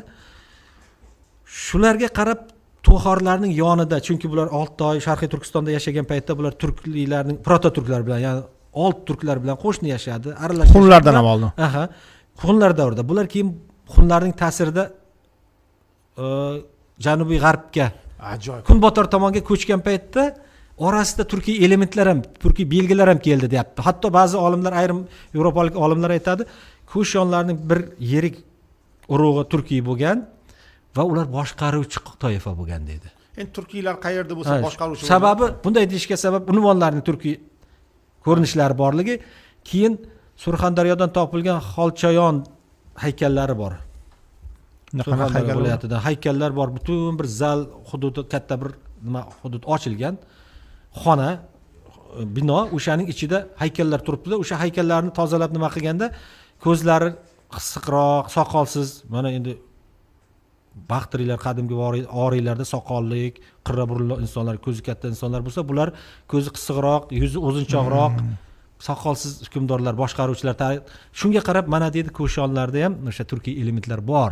Aynan Kushonning hammasi turkiy emas, bir bo'lakginasi degan fikr bo'lyapti. Endi buni kelajak ko'rsatadi, qanchalik chin, to'g'ri yoki. Endi bugungi asosiy mavzuyimiz muxlisimiz ham turkiylar haqida edi-ku deb yozgan ekanlar. Ha, hurmatli muxlisimiz Umar Fayozdinov adashmasam. Hali kelamiz, turk xoqonligi hujjatlari bor bu yerda. Biz o'zi ko'rsatuv aynan Baxtri tilli hujjatlarda turkiy ellar haqida. Lekin siz to'g'ri tushunishingiz kerak. Biz to'g'ridan to'g'ri mavzuga o'tib ketganda Baxtri tili borligi haqida bilmay qolardik. Biz uchun bu mavzuning yana ham qiziqarliligi bizni hududimizda so'x tilidan tashqari, eski Xorazm tilidan tashqari endi Baxtri til ham bo'lgan ekan. Axir bu zo'r emasmi? Bu qadimgi sivilizatsiya degani. Hali hech kim kelib bizga aql o'rgatmasin degani-ku. Buni o'rganishimiz kerak. Demak, biz Baxtri tili haqida mana bilib oldik. Eng qizig'i, Baxtri tilining yozuvi bu bugungi kirillitsaga yaqin bo'lib turibdi-da. Shunday. Ya'ni kirillitsaga qayerdan ham, latinchamizga ham yaqin. Bunga yaqin bo'lib turibdi. Ya'ni ular Yunonlardan olgan bo'lib chiqyapti. Baxtri tili Yunonlardan olgan bo'lib chiqdi. Axir bu ajoyib kashfiyot emasmi? Biz uchun albatta endi olimlar-ku buni bilishadi, o'zaro suhbatlarda, konferensiyalarda buni muhokama qilib yurishadi. Biz uni bilmay qolamiz. Muhammad endi hozir ustozimiz bu tangalarga ta'rif berib ketdi. Birinchi, men ikkinchi tangaga nima qilmoqchiman qo'shimcha. Bu yerda ustozimiz o'qidiki, Helios deb o'qidi. Endi bizda yunonlar bilan bizda bugungi kunda ham masalan yunon tilidan kirib kelgan nimalarda grek so'zlarda masalan Hippokrat deb yoziladi. Bu Helios asli Helios deb o'qiymiz biz buni. Helios bilamizki, bu yunonlarning quyosh xudosi. Mana bu yerda tasvirlangan odamda shunaqa nima qilinganki, boshida quyoshni ramz belgilari tasvirlangan. Oldida ham shunaqa belgi tasvirlangan. Bunda bu aytishimiz mumkinki, quyosh xudosini tankasida tasvirlangan bo'lishi mumkin deymiz. Endi Helios quyosh xudosi degan nimada tasvirlangan deb ayta olamiz. Buni so'z bilan isbotlab ham tasdiqlab turibdi. qayerdan chiqqani bu tanga? Bular Shimoliy Afg'onistondan, Termiz atroflaridan ko'p topiladi bular. Shundan ayta olamizki, yunonlar bilan baxteriyaliklarning madaniyati shunaqangi baxteriyaliklar o'sha yunonlardan o'zlashtirganki, shu darajada nimalar saqlanib qolgan bugungi tangalar. Ya'ni demak bu 2000 yil oldin bo'lyaptimi? Shunday, ya'ni bu Kanishka milodiy 2-asr bo'lsa 1800 yil. Shunday yillar, shunday. Ya'ni 1800-1900 yillar oldin bizni hududimiz rosa yunonlashgan bo'lgan ekanda. Shunday, endi bu yunonlashgan emas, Yunon va Markaziy Osiyo madaniyatlarining qorishuvi, uyg'unlashuvi. Bu Sovet davriga o'xshab ketadimi? Shunday ham desa bo'ladi, albatta bir begona yot bir. Chunki umuman boshqa sivilizatsiya edi-ku, masalan. Shunday, endi yetakchi, boshqaruvchilarga xos madaniyat va ular qo'l ostida yashagan aholining, yerlik turg'unlarning, ular aholining tili, madaniyati, dunyoqarashining bir-biriga uyg'unlashuvi. Chunki boshqa tangalarda masalan Mao degan so'zni ko'ramiz, oy xudosi bilan aloqali yoki Ardoqsho, Vahsho deydi, Vahsh daryosi, Omo degan qadimgi bu yerda muomalada bo'lgan tanga, ya'ni Gretsiyadan kelib qolmagan. Yo'q, bu yerning o'zida hattoki Kushonlardan oldin ham Grek Baktriya davlati paytida o'nlab tanga turlari Grek hukmdorlar nomidan bosilgan, hammasi o'zimizda zarb qilingan va shu yerning an'analari bilan bostirilgan. Gretsiyadan, Yunonistondan ancha farq qiladi. Yana qiziq tarafi, bundan oldingi xaritaga o'ting Nurbek. Xaritaga o'ting, xarita bir qiziq jihati bor. Orada Salafkiylar davlati deylik, Yunonlardan alohida davlat bor va qizig'i qarang domla. Mana Grek Baktriya davlati, Yunon Baktriya davlati. Muxlislar, bu bizga juda qiziq bo'lish kerak. Yunon Baktriya davlati. orada Yunon davlati yo'q. yo'q. Yunon judayam uzoq, mana bu Turkiyadan yerda. uzoqda, Kichik Osiyoda. Ha, Kichik Osiyo, mana bu yoqda Yunon davlati. Mayli endi Kichik Osiyoning yarmi ham o'shalarda edi deng, lekin orada katta hududda, yana masalan Salafkiylar, Parfiyaliklar turibdi-da. Masalan 3000 kilometr bu yoqda, hatto 3000 kilometr bu yoqda yana bir Yunon davlatidagi gap. Shunday. Ya'ni Yunonlar boshqaruv ostidagi bir davlat. Bu bir qiziq Bu holat, qiziq holat. Nimaga deylik Parfiyada ular saqlanib qolmadi? Salafkilarni nimaga Yunon Salafki davlati emas, Yunon Parfiya davlati emas, aynan Yunon Baktriya davlati. Ya'ni Yunonlarning bu yerda qolishi va demak madaniyatlar bir-biriga tekkan. Chunki agar madaniyat qorishmasa, ular qola olmaydi. albatta, ya'ni aholi ularni qabul qilishi kerak. Qabul qilish kerak. O'rganish Bo'lmasa kerak. sekin tekis chiqarib yuboradi. Bu nimani bildiradi?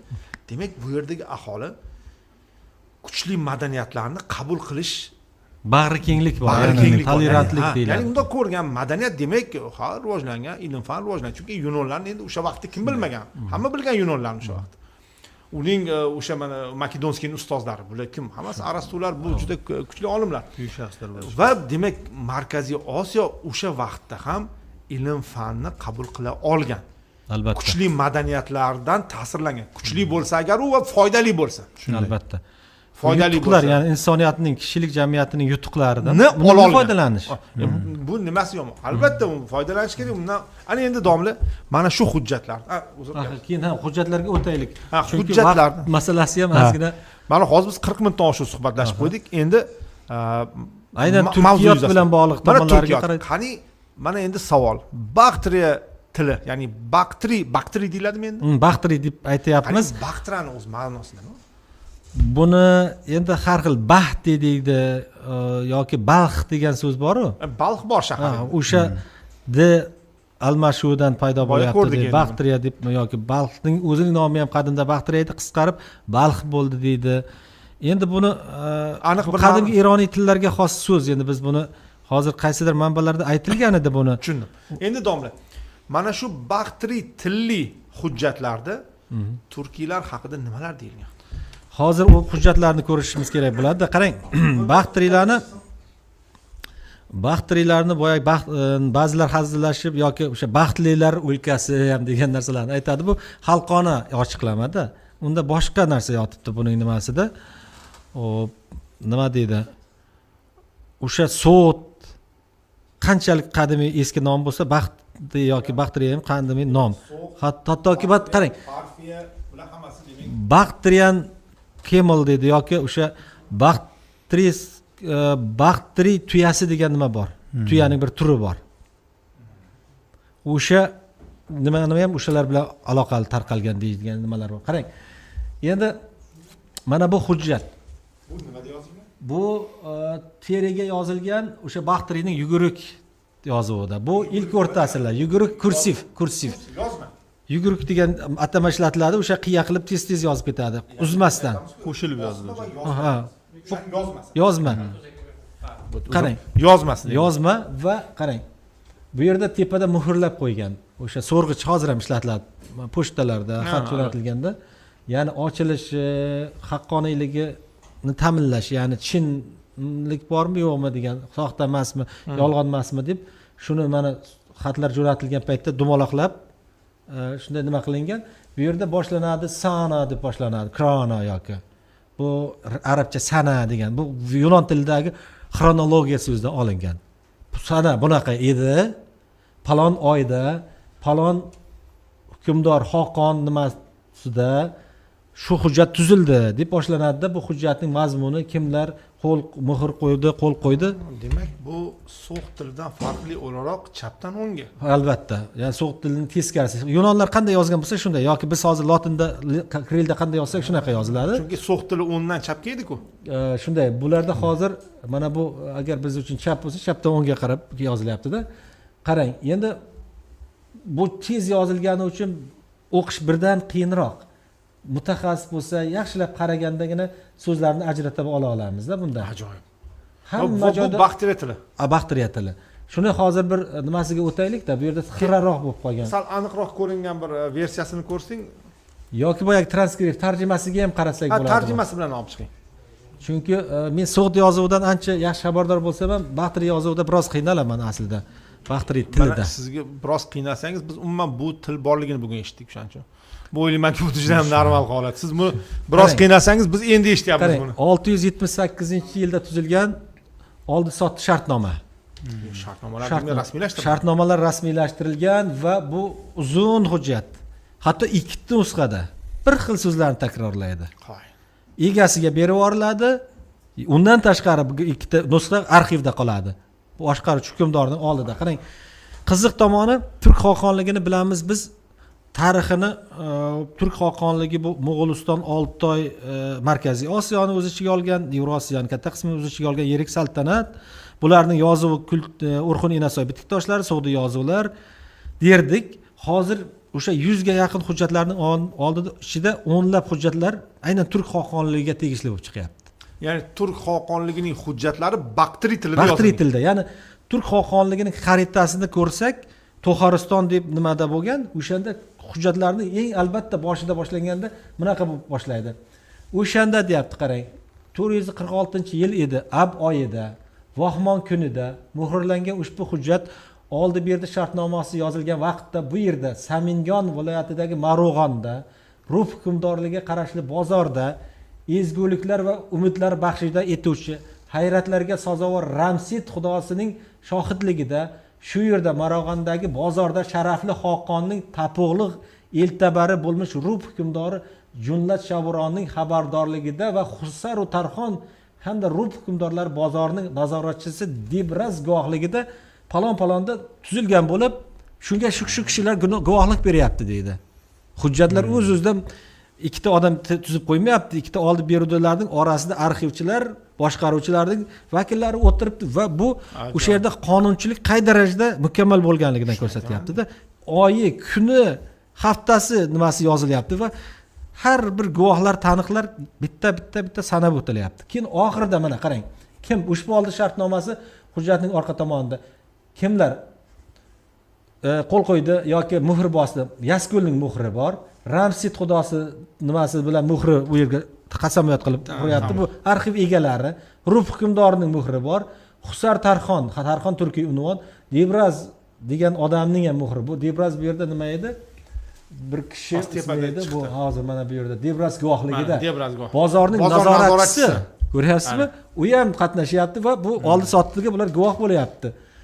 Kimning o'g'illari, har bir sizlarga palon deb bo'yinlarga majburiyatlari aytilyapti. Aka-ukalaringizga, o'g'illaringiz va avlodlaringizga biz birodarlarga tegishli bo'lgan ismi xalas bo'lmish deb boshlanib ketyapti.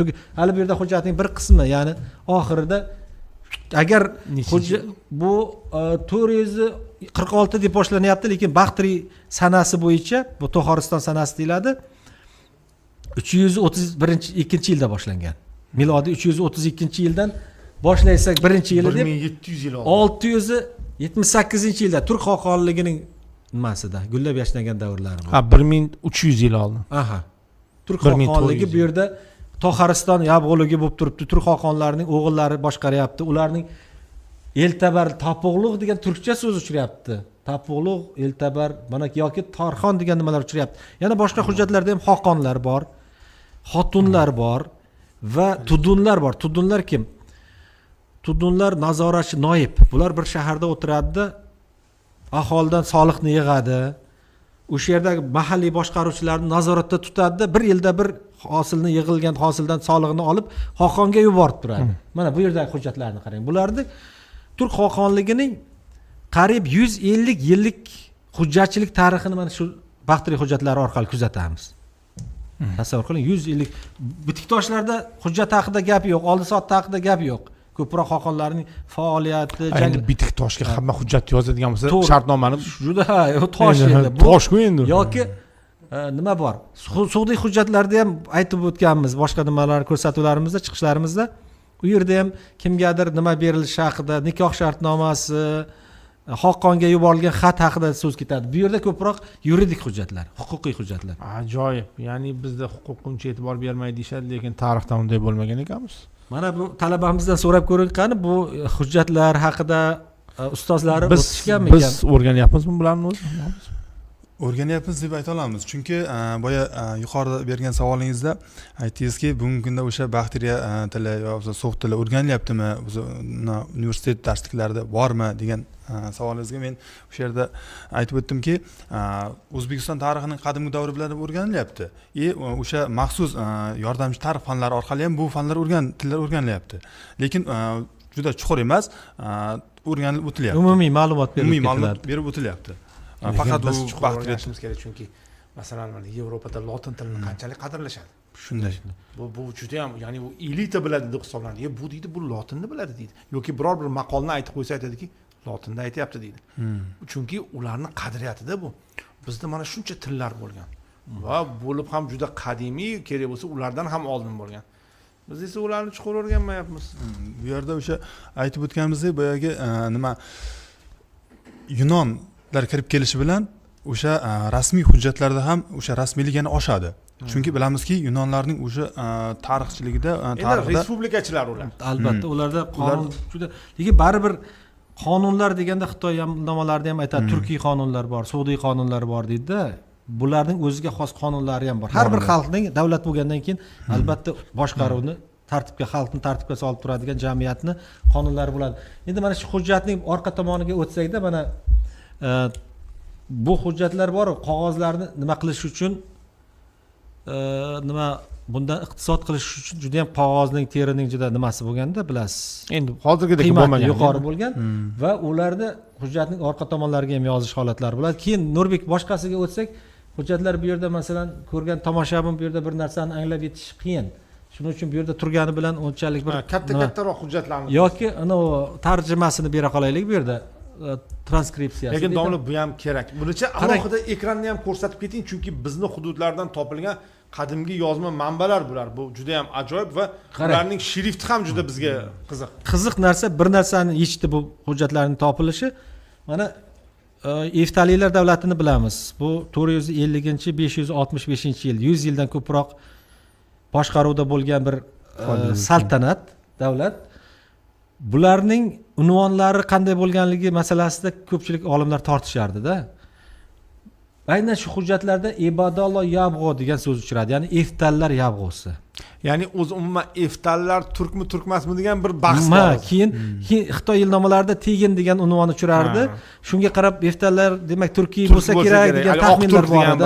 Shunda Oqxun degan. Oqxun. Qarang, Eftallar davriga ko'shondan keyin bularda mana yugurik yoki tez yozish nimasi kelyapti. Endi buni bir o'qiganda tushuna olmay qoladigan darajaga kelyapti. Bu o'sha Baxtri tilida. Baxtri yozuvining tezlashgan va qo'l yozma tezlashgan, ya'ni bir o'yma biror joyga bo'rttirib yozish emas, bu juda tez yozilyapti va aynan hujjat tuzilgan paytda boya oldingi turk xoqonligi davrida Xoqon davrida deyilsa, bu hukmronligi, bu yerda endi Eftal Yabg'osi davrida deyapti. Ya'ni Eftallarning boshlig'i. Eftallarning tangalarida Yabg'o bor edi, lekin birovlar o'qilishi bo'yicha tortishib yurardi, to'g'ri o'qilganmi, noto'g'ri o'qilganmi. Mana bugungi kunda bu tortishuvlarga nuqta chek qo'ydi-da, ya'niki aynan Eftallarning bosh hukmdori, boshqaruvchisi Yabg'o unvonini tashigani. Kushonlarda ham Yabg'o unvoni bo'lganligi, Turk xoqonligida ham aynan To'g'ristonda Yabg'o unvoni bo'lganligini yoki Jabg'o unvoni bo'lganligini mana shu hujjatlar ko'rsatib turibdi. Keyingisiga o'tsak, bu Nurbek lekin bu juda zo'r, juda chiroyli bir san'at asari darajasiga borib qolyapti-da bu. Hamma joyda o bilan tugaydi. Birorta so'z yo'qki o bo'lmasa. Bu nima bilan aloqali? Ba'zilar aytadi fors tilidagi izofa, masalan, baroyiman, ahvoli shumo deganga o'xshab, chashmi shumo degandagi i'ni o nimasi deyapti-da. Bugun biz koreyschadan ham qayerdadir shunaqa bilan tugaydi, emas o bilan. Endi bu boshqa nima. Ularda ham to'g'ri unli bilan tugash bor. Bu nimada ham har bir so'zda unli bilan tugaveradi. Mana bu boyagi siz ko'rsatgan alifboda bu mana Rabatak yozuvi deydi. Bu Rabatak degani ana Afg'onistonning shimolida, Kobulga yaqinroq joyda Rabatak degan bir qishloqdan, tepalikdan topilgan, So'rxko'tal degan bir tog' dovoni tomonidan. Mana shu yerdagi yozuvlarni ko'rsak, nimada yozilgan bu? Bu yerdami? Yo'q. Nimada yozilgan bu deyman? Nima bu? O'yib yozilgan. Toshga o'yib yozilgan. Bitik tosh. Bitik tosh. Va bu yerda mana ozgina o'chgan, bu yerda Stargo Kanishka Shaona Sho deb boshlanib ketadi bularda. Ya'niki o'sha bir dastlabki nimalarda mana bu yerda juda buyuk oson kushonlar hukmdori a harflarini mana bu ha ani hamma joyda o'ni O'ni mana. a do deyapti. mana b harfi, Ana b a harfini keyin mana e harfini ko'ryapmiz. shunaqa qarang. Demak, bundan so'z boshligini tushundim. Shunaqa, aha. Yoki mana bu x harfini ko'ryapmiz, yumshoq xni ko'ryapmiz, g'ni ko'rib turibmiz. Ajoyib. Hop, ya'niki begona harfni bu yerda ko'ra olmaysiz. Faqat bu yerda qiynaydigan narsa so'zning ma'nosini topish. Masalan, kirdo degan so'z tushyapti. Kirdo degani men tangalarda, so'z tangalarda ko'rsatganman, akart, kird. Forscha, tojikchadagi kor, kardan degan fe'l bilan aloqali. Shu so'zda mana shunday qildim, men palonda yurishlar qildim degan so'zlar bu yerda ya'ni aholiga qarang, bu Baqtri tilida yozilgan turkiy hujjat, shundaymi bu? yo'q, bu nima hujjat? Baqtri tilida yozilgan Ko'shon hukmdori Kanishkaning bitki. Turk xoqonligidan 500 yil oldingi hujjat bu. Biz 7-6 asr haqida gapirsak, bu yerda 2-asr bu nimasi ketyapti. Keyingisiga o'tsak, yana shuning bir nimasi chizmasi bor edi. Unda yana ham yaqinroq ko'rinardi. Bu endi originalida xalqqa yaxshiroq ko'rinsin deb hurmatli tomoshabinlarimizga, ko'ruvchilarga qarang. Mana bu ham o'sha So'rx ko'tal 2-asr nimasi. Ko'ryapsizmi? Bu yerda ham yozuvlar tiniq-tiniq. A harfi, B harfini ko'ryapmiz. Faqat K harfini ko'ryapmiz. Mana M harfini ko'ryapmiz. K harfi bor ana. Mana Siz ham biroz tursangiz o'rganib olasiz. Buni hozir kursi so'ngigacha bu alifboda o'qiymiz biz tom. Mana bu sh harfi bular o'zi kiritgan. Mana B harfi yozmadi, M harfi buni hozir birpasda o'qiymiz. Shunday. Endi ba'zi tomonlar sinib ketgani uchun to'liq ma'nosini chiqara olmay qolishimiz mumkin, lekin harakat qilsak bir umumiy nimalar olishimiz mumkin. Bu Kobulda saqlanar ekan, Kobul muzeyida Afg'onistonda. Qarang, juda ko'p buyumlar o'sha Baqtri yozuvlari u tomonda ko'proq. Albatta, u yerda ko'p Baqtrining katta qismi o'sha yerda bo'lgan. Keyingi suratlarga o'tamiz. Qarang, buni endi boyagi tez yozilgan yozish shakli bu ilk o'rta asrlar. Mana qoyalar, xarsang toshlarga yozyapti. Toshga shunaqa tez yozgan. Yirik toshlarga o'yib. Bu yozuv o'sha aynan Badaxshonda, hattoki bir mana Yettisuda Qozog'iston tomonlarida ham chiqib qolyapti. Chunki ular o'sha yerlarga borib, savdogarlar o'zini ismini yozyapti, xabarini yozib qoldiryapti-da. Mana bu yerda ham o'sha mana Fromo degan so'z bor. Mana F R O M O. Fromo degani nima? Rumlik degani. Vizantiyalik degan. Vizantiyaliklardan kelgan elchi haqida gap ketyapti bu yerda. Shunaqa nimalari bor. Keyin nimasi bor? So'g'itchaga o'xshab abo degan so'z bularda ko'p uchraydi bu. Mana shunaqa so'z bog'lovchi so'zlar ko'p nimalari bor. Keyingisiga o'tsak, mana qarang. Eftalilarning kimligi masalasida ko'pchilik tortishib kelardi, boya aytganimdek. So'zlar kam uchraydi. Keyin qarang, bularda alxon degan nima uchraydi. Mana al xon, mana bu yerda a o bilan yoziladi, mana l. X o, mana n o, mana n ni ko'ryapsiz, lotincha nega o'xshayapti. Alxonno al degani bizning tilda Turkiyada yoki forslarda ham al degan nimasi uchraydi. Alvon, qizil, to'q qizil, xon degani xunlar. Qizil xunlar. Mana bu yerda yozilgan tangada. Bu yerda ajratib ko'rsatyapti. Mana bu yerda xingil, bu yerda alxonno deyapti. Xingil degan bir urug' haqida gap ketyapti. Xingilni xanjar ham deyshadi. Qadimgi turkcha xing'iraq, egri qilich, xanjar degan ma'noni, pichoq, egri pichoq degan ma'noda shunday bilan laqabi bo'lgan deyishyapti. Mana hukmdor tasviri tangada nima qilinyapti. Shu ham eftalilarning kimligini aniqlashda yordam beradi-da. Keyingisiga o'tsak, bu demak turkiy tarixni mana shu yerda ko'ra olyapmiz-da. Endi baribir turkiy tarix ko'proq hujjatlarida ko'proq aks etgan. Buni o'sha Baqtri yozuvlarining yuksak bilimdoni angliyalik olim Nicholas Sims Williams, u kishi bilan uchrashganman konferensiyada Istanbulda. Ham Sug'diy, ham Pahlaviy, ham Baqtri yozuvlarini o'qish bo'yicha yetuk mutaxassis. Shu kishi ko'p muammolarni, chigalliklarni yechyapti va bir yirik maqola yozgan o'sha Baqtri hujjatlaridagi turkiy unvonlar degan. O'shanda Xoqonni ko'rsatyapti, Tudunni ko'rsatyapti, Tarxonni ko'rsatyapti, Xotunni, Qutlug', Tapaqluq, Sivuk degan ayol boshqaruvchini ko'rsatyapti. Endi qarang. Mana bu tangalar Hind va Pahlaviy turk Baqtri madaniyatlarining 4 ta madaniyatning aralashmasi bor bu yerda. Nimada? turkiylikni mana bu yerda bo'ri boshi, Kobullar tegin shohlarining Kobulda 640-843-yillarda 200 yildan ko'proq Kobulni boshqargan bir sulola bor. Beruniy bularni turk deb yozadi. Xitoyliklar ham o'sha Ashina sulolasining shularning tangalarida qarang. Mana bu yerda qarang, Shiri Tigina Shoho deyapti. Nima degani? Shiri degan, Shiri bu hind tilida hurmatli janob, Tegin shahzoda, Eltigin, Kultigindagi, shoh bo'lsa forschadagi hukmdor. 3 ta madaniyatni Shivada nima? Hind, turk va fors madaniyatini ko'ryapmiz-da. Chunki bular yashaydigan o'lkada, Kobul va atroflarida, tegrasida shunaqa tilda so'zlashuvchi xalqlar yashayapti birgalikda. Va ularning tiliga xos so'zlar o'rin olyapti. Ayrim tangalarda bir tomonda to'liq Baxtirichada Balx hukmdori, nima, Kobul hukmdori Tegin deb yozilsa, shuning o'rtasida xuddi shu so'z forschada ham yozib qo'yilyapti. Pahlavichada ham. Baxtirichada bu tomonda, o'ng tomonda yozib qo'yilyapti. Shunday qilib madaniyatlar uyg'unligini ko'ryapmiz-da. Qani insonlar turli tillarda so'zlashsa ham, qadimda ham, ilk o'rtasilarda ham birga kelishib, o'zaro til topishib, totuv yashaganligini mana 1,5 ming yil oldingi nimalar tangalar ko'rsatib turibdi. Yana keyingisiga o'tsak, nimalar bor ekan? Tangalar bor-a? Bir mulohaza bildirib ketaylik, domla. Bir muxlisimiz juda ham xafa bo'lib yozib yuboribdilar.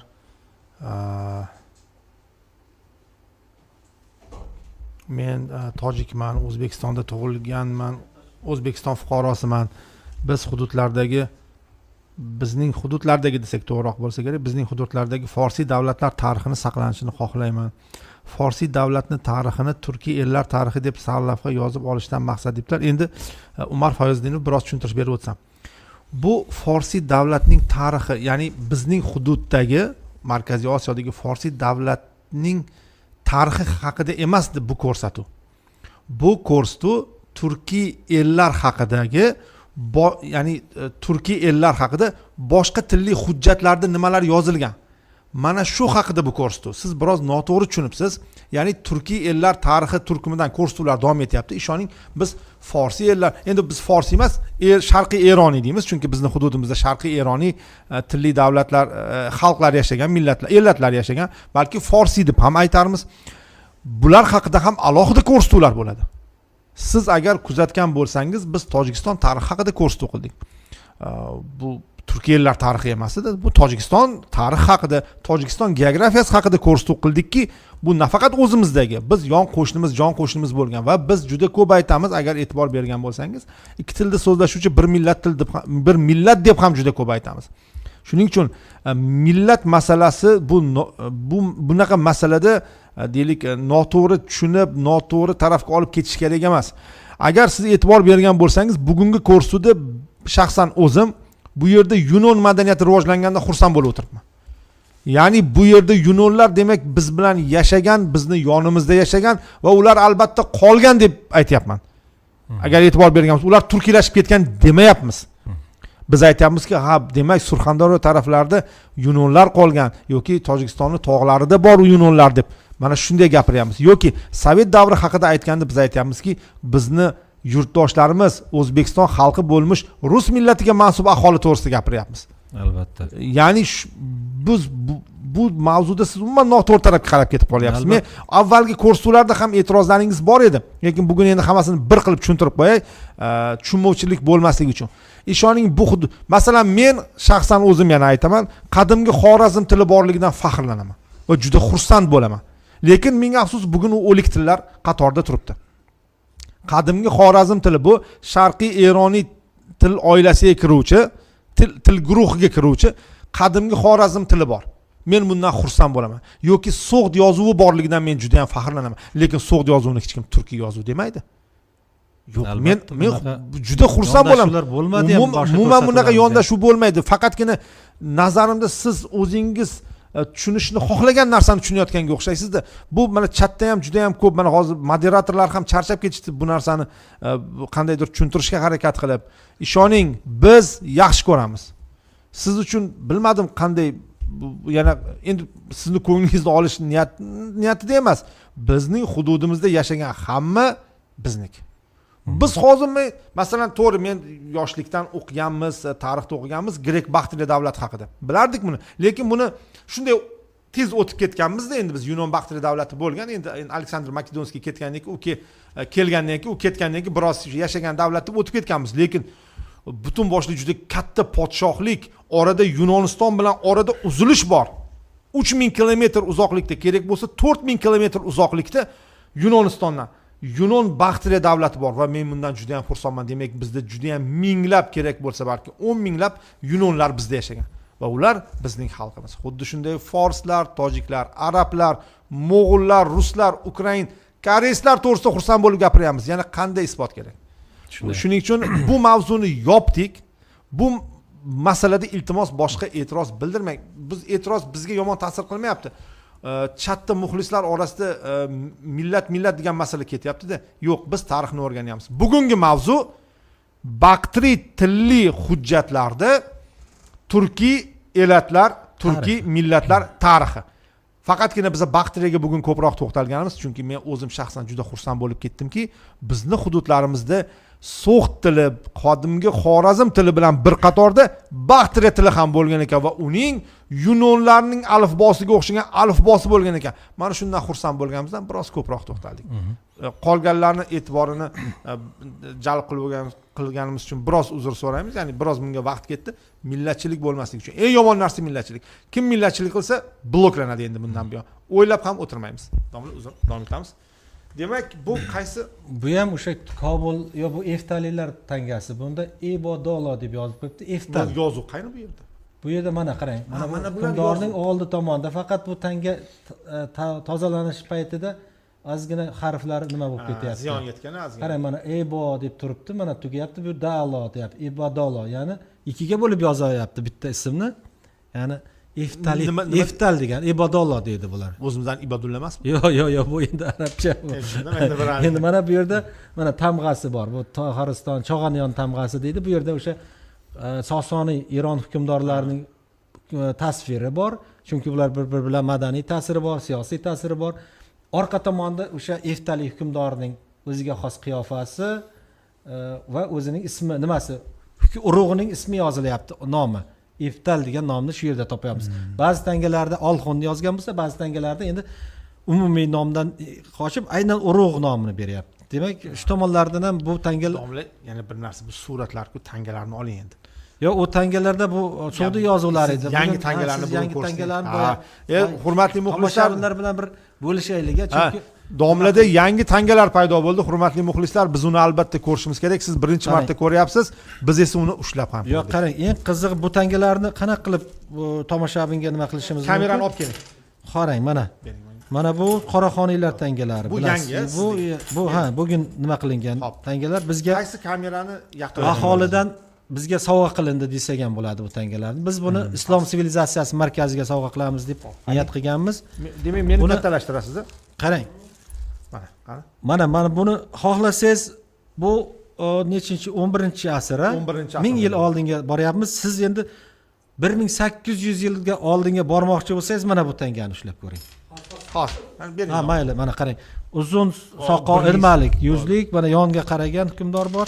Hurmatli muxlislar, mana shunday yaxshi narsalar to'g'risida gaplashaylik. Qani? Bu tangalarni bizga olib kelib bergan odamlarga ham rahmat aytamiz. Albatta, buni chunki chet elliklarga sotib yuborishgan. Shunda har xil yo'l bilan bizdan yo'q, nazarimizdan ko'zdan qochishi mumkin edi. Biz mana shuni tomoshabinlar oldida o'zimiz bir va'da beryapmizki, o'sha O'zbekiston muzeylarimizni boyitaylik degan mana Ilikxon. Ilikxon kim? Ilik. Qo'limga olaman, men Qoraxoniy hukmdori. Demak, qaranglar, mana bu qoraxoniylar davridagi tanga, hurmatli muxlis. Ajoyib, buni qarang, go'zalligini qarang buni. Mana bu demak 900 yillar oldin muomalada bo'lgan tanga. Endi keyingisini olaman. Endi men shu yerni topishim kerak, Shokirjon. Ha, tushundim. Mana bu ikkinchisi, ya'ni juft. Mana keyingi tanga. Qarang. Ajoyib mana.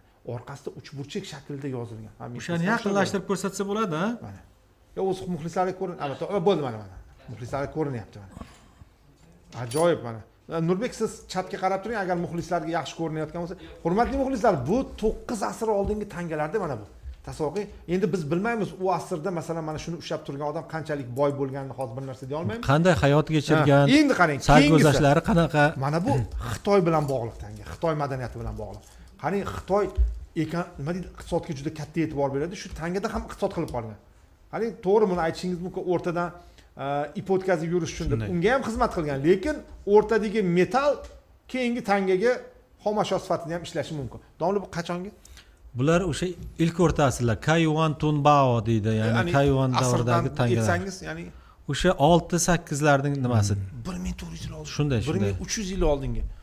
Muxlislar, bu 1300 yil bu. 1,5 ming yil oldingi desa ham bo'ladi bularni. Va Xitoycha yozilgan. Bu bizning hududimizdan, domla. Buni xitoylik turistlar ko'rsa yoki xitoylik olimlar ko'rsa shunday bunga yukinib, bunga ta'zim qilib qoladi-da, chunki tangalar o'zi ajdodlarining tangalari o'sha paytda ham bu yerda kelib bozorlarda savdo sotiqda rol o'ynaganini ko'rib. Domla, endi mana bu 1800 yillik tanga. Endi bu avlodga Nurbek matematika hisoblarini Bular Qanq davlatining, qarang, Choshda, Toshkentda bostirilgan, zarb qilingan Qanq hukmdorlarini qarang. Ularning etnik qiyofasiga, tashqi qiyofasiga qarab ham kimligini ayta olamiz. Mana o'shani ochaman.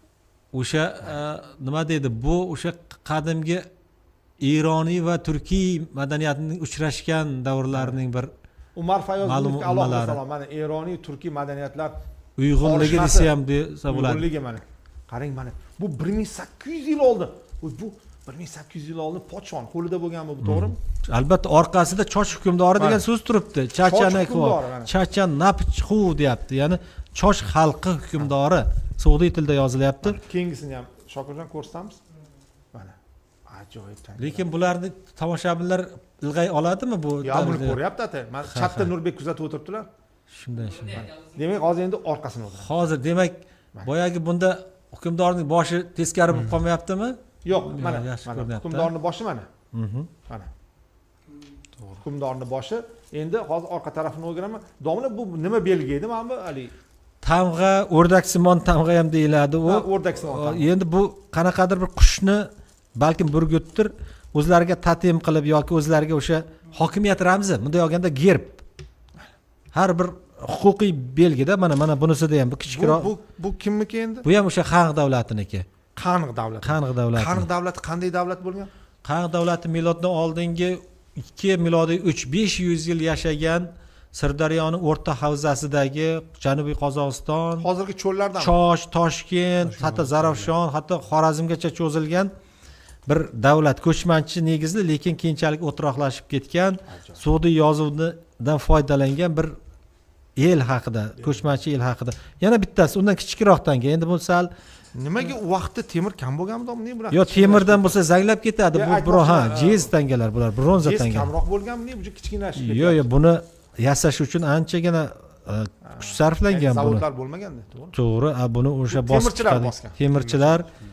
Keyin buni rasmlarini chizishni o'zi bo'lmaydi, uni ustalar kerak. Bitta katta savol bor. Masalan, mana bu qoraxoniylar davridagi tangani buni deylik soxtalashtirish uchun ancha ishlash kerak. Deylik bu o'zidan qimmatga tushib ketishi mumkin. Xo'p, lekin mana bu tangani masalan qo'lidan sal bolg'a bilan zubili ushlashi kelgan. Yo'q, hamma odam ham yozuvni bilavermagan o'sha paytda. Aloq undan tashqari nima deydi? Bu tangalarni yasagan bilan katta nima qila olmaysiz. Bular dirhamlarga, ya'ni kumush pullarga nisbatan ko'proq muomalada dirhamlar, kumushdan yasalgan pullar ishlatilgan. Odamlar ko'proq halol bo'lganda. Shunday, keyin yana boshqa tomoni tasavvur ham qila olmagan. Ba'zan ikkiga bo'lingan tanga uchrab qoladi. Sababi bu tiyin deganimi? Yo'q, tangani bir viloyatdan ikkinchi viloyatga yuborayotganda, boshqaruv markazi poytaxtdan viloyatlarga yuborayotgan paytda qaroqchilar olib qo'yishi mumkin, foydalanishi mumkin. Shuning uchun bir qismini sindirib, bitta xaltada bir karvon olib ketgan, ikkinchi singan bo'lagini qoplarga solib, ikkinchi boshqa kuni ular olib ketgan. Va o'sha yerda keyin ko'rib, xazinada qabul qilayotganda ikkita singan tangani bir-biriga qilib, mana senga deb tangalar ishlashga boshlagan. Unaqa yo'llari topilgan buni ham. Bu narsani ko'rib qoldim, aytib ketaylik. Bu endi gap so'zlashga ham nima qiladi? Insonlarni jarohatlash, yaralashga ishlatilgan bu nima? O'q uchishi. Ha, endi nima qilamiz? Endi urushni ko'p xohlamaymiz, istamaymiz, lekin bu ko'p tariximizda eng ko'p uchraydigan bir o'q uchlarida bu. Kamon uchi, o'q yoyini uchida bu. Qaysi asrlar? bular endi har doim uchraydi. Bu qadim miloddan oldingi davrdan ham, lekin ko'proq bu tangalar bilan birga chiqqan bu nisbatan ilk o'rta asrlarning kamon o'qishlari bular. Endi buni arxeologlar bizdan yaxshiroq bo'ladi. Buning uchun maxsus shug'ullanish kerak. Hurmatli muxlislar, mana katta kamashni ko'rsam, hozir qo'limda o'qni uch turibdi. O'sha shaklda.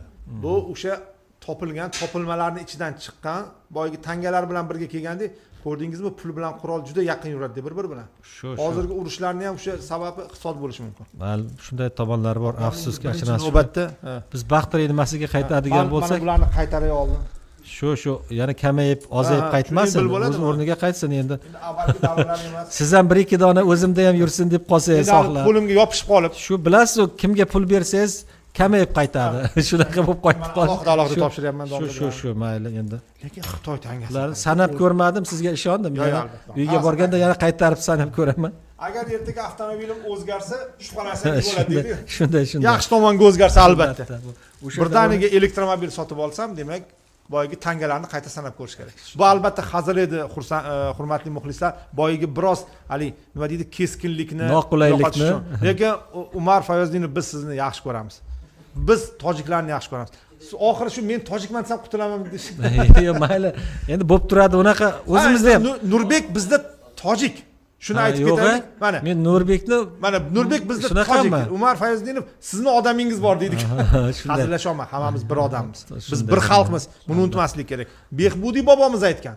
Ikki tilda so'zlashuvchi bir xalq deb. Shuning uchun biz xursand bo'lib ketamizki, biz ham tojik tilini ham bizniki, o'zbek tili ham bizniki, qozoq, qirg'iz hammasi bizniki. Hozir bir muxlisimiz so'rabdilar. Avvalgi bir ko'rsatuvda qadimgi Xorazm tili va Xorazmdagi o'g'iz turk tilini shakllanib ketish haqida alohida ko'rsatuv qilamiz. Bunga albatta yaxshi fikr, alohida ko'rsatuv qilamiz. Taklif juda yaxshi taklif. Alohida ko'rsatuv bo'ladi.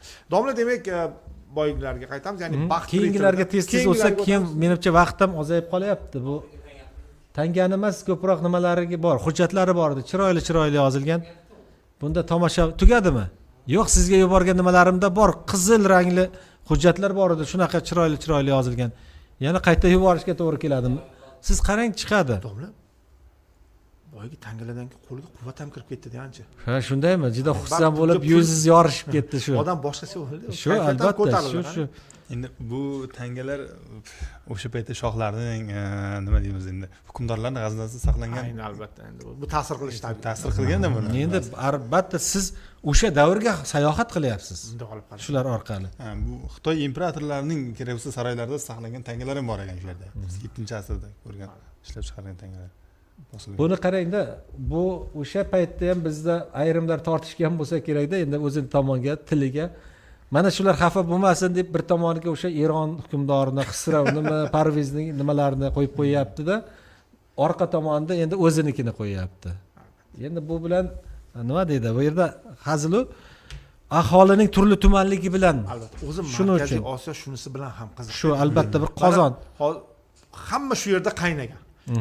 Qarasangiz, o'zi Eroniy tilli xalqlar hattoki shunday bo'lib chiqishi mumkin ham ekanki, Eronga ham o'z bizning hududimizdan o'zgan bo'lishi mumkin ekan. Ya'ni o'sha fors tilida so'zlashuvchilar boyagi janubi sharqiy Yevropadanmi, qayerdan?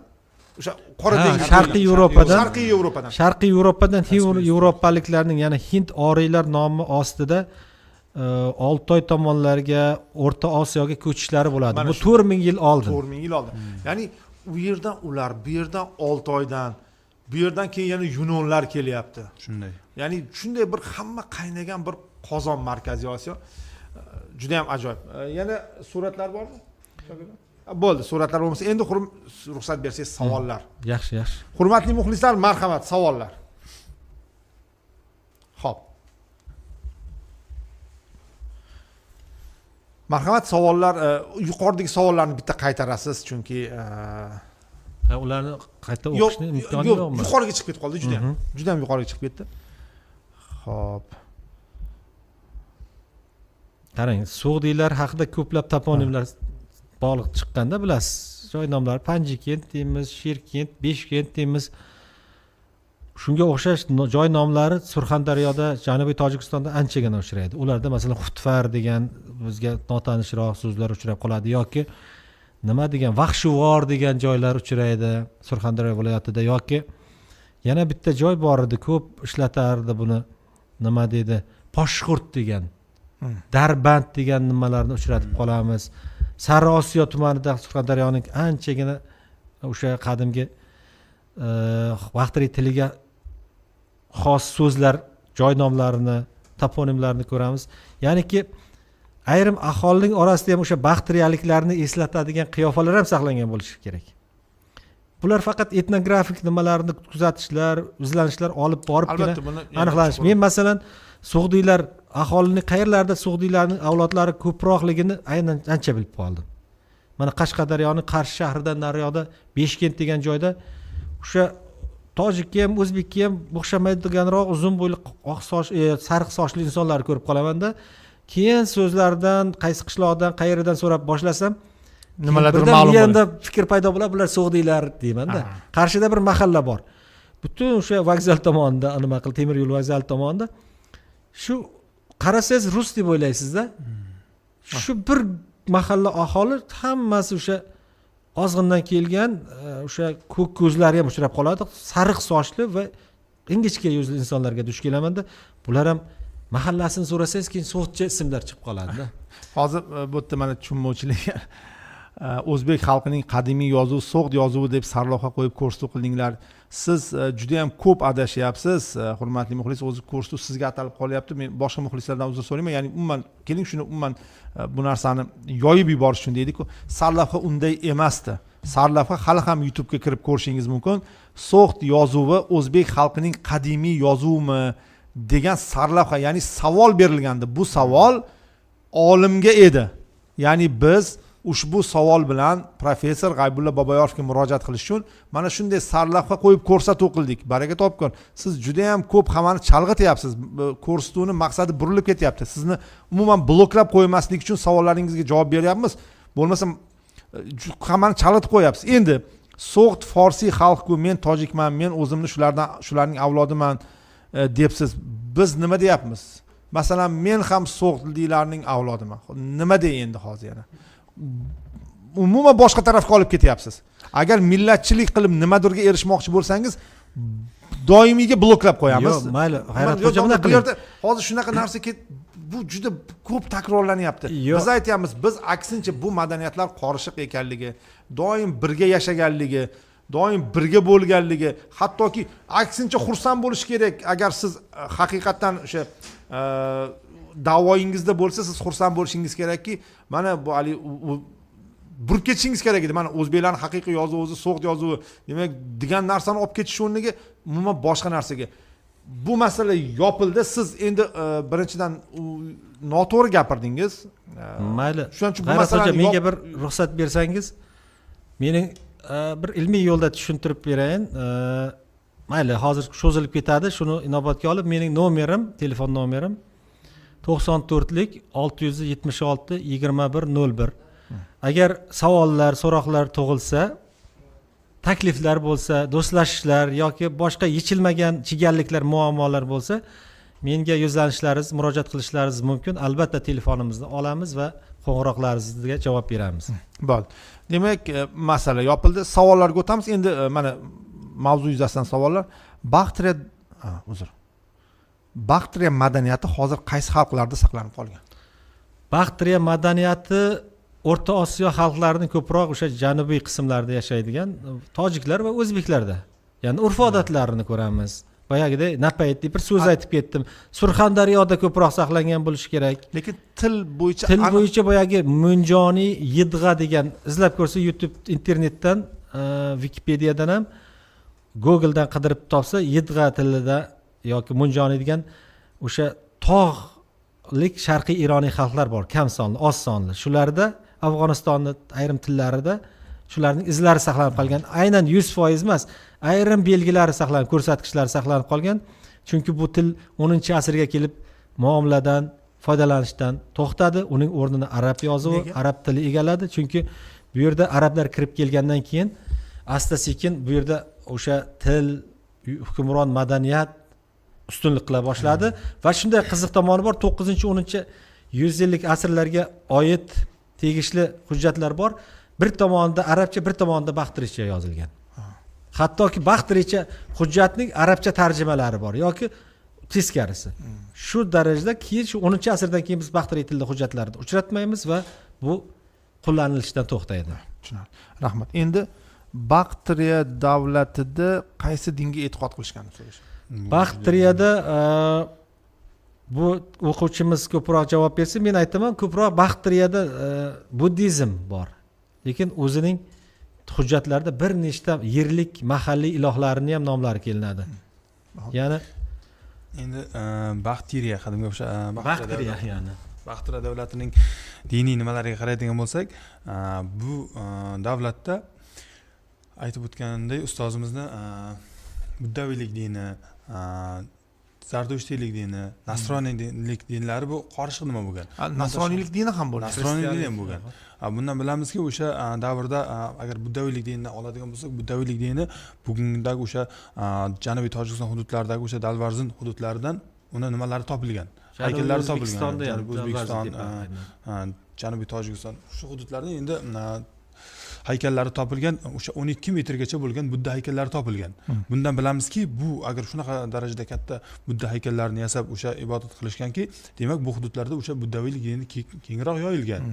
Asosiy bu ana o'sha Termizdagi ibodatxona shu Baxtriyaga, Qoratepa, Dalvarzin tepa degan o'sha Baxtriya tilida yozilgan, hind tilida yozilgan, hind yozuvida yozilgan ko'proq buyumlar, sopol buyumlar uchrab qoladi-da. Edward Redfellazning kitoblariga qarasangiz, o'sha Baxtriy sopolga yozilgan Baxtriycha kichik sopol bitik nimalarni ham ko'rib qolamiz. Keyin bu nima bilan Qo'shonlarning, Eftalilarning davlat dini darajasiga chiqqan bo'lgan.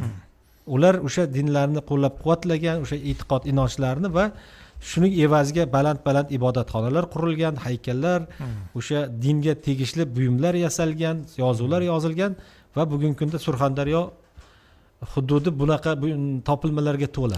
Shunday. Mana shu bo'yicha savol kelibdi. Agar uyimdan shunaqa tanga chiqib qolsa, nima qilishim kerak? Sotib yuborsam bo'ladimi deb so'radi. Yo'q, bu o'zingizning vijdoningizga havolada. Endi to'g'risi jihatdanchi? Huquqiy jihatdan albatta siz davlatga, o'sha o'zingizga yaqin joylashgan hokimlikka, muzeylarga olib borib, muzey xodimlariga, muzeylarda har bir numizmatik bo'limlar bo'ladi, ularga topshirish kerak bo'ladi. Endi bu bizning tariximiz, hurmatli muxlis. O'zi umuman savol berganingizga rahmat.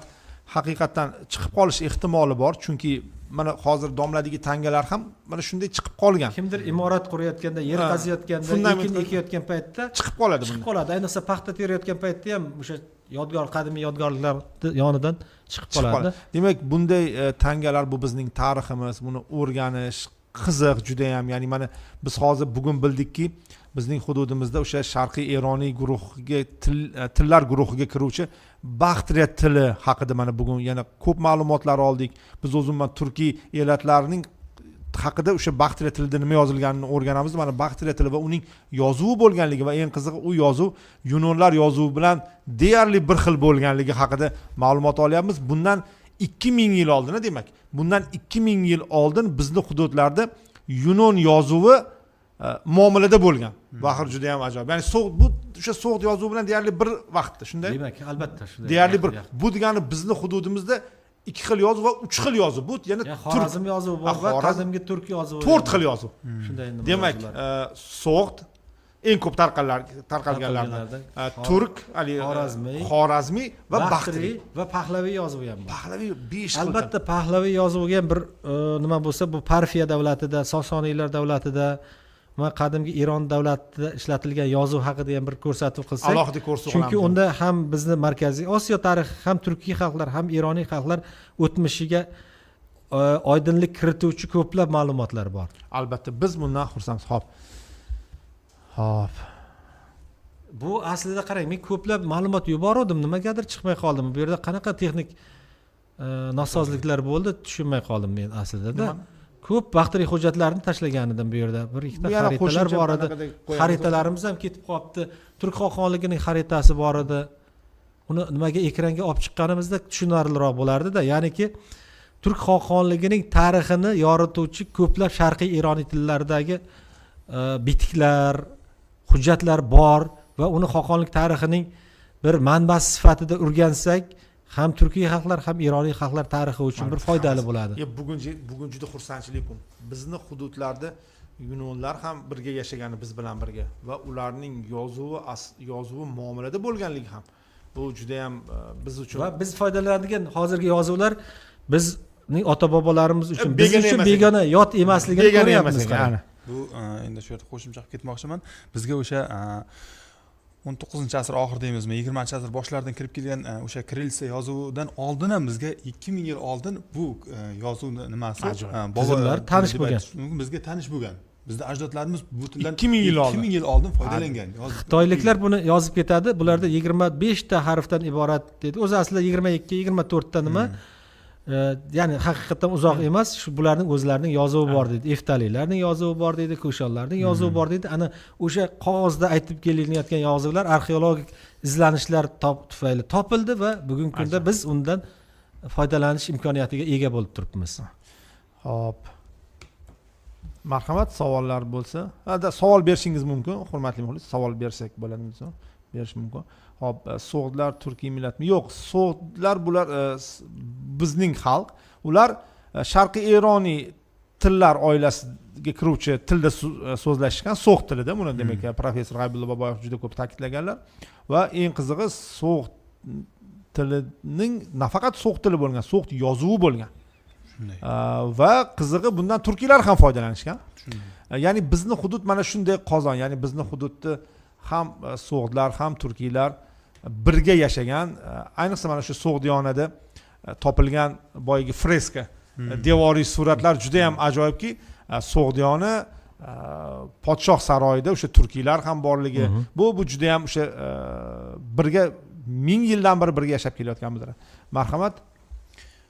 O'zbeklar turkiy tilda so'zlashuvchi farsi xalq. Mayli. Keyingi savol. Yo'q, buni ham savollar ham bu qiziq savol qilib to'g'ri, yo'q, mayli. To'g'ri, bularga ham qandaydir bularning so'zlari, savollarida bir jon bor ba'zilarida. Masalan, qaysi bir guruhimizda shunaqa farsiy elementlar ko'proq, qaysida turkiy elementlar ko'proqda. Mana masalan so'g'dlarni jismonan yo'q bo'lib ketmadi. Bular Qirg'iziston o'lkasida yashaganlar, qirg'izlarning ota bobolar qirg'izlarning orasiga aralashib ketdi. Janubiy Qozog'istonda, Taroz atrofida, Almaty atrofida yashaganlar qozoqlarning orasida saqlanib qoldi. Qaysidir bir qozoq orasida sezib qolamiz, urf-odatida, so'zida ko'rib qolamiz. Mana Asqartov deydi. Asq degani so'g'itchada yuqori, yuksak, g'ar degani tog' degani. Bugun qozoqlar uni eng buyuk tog' deb aytib yuradi. Asqartov degan tog' bo'pti deb.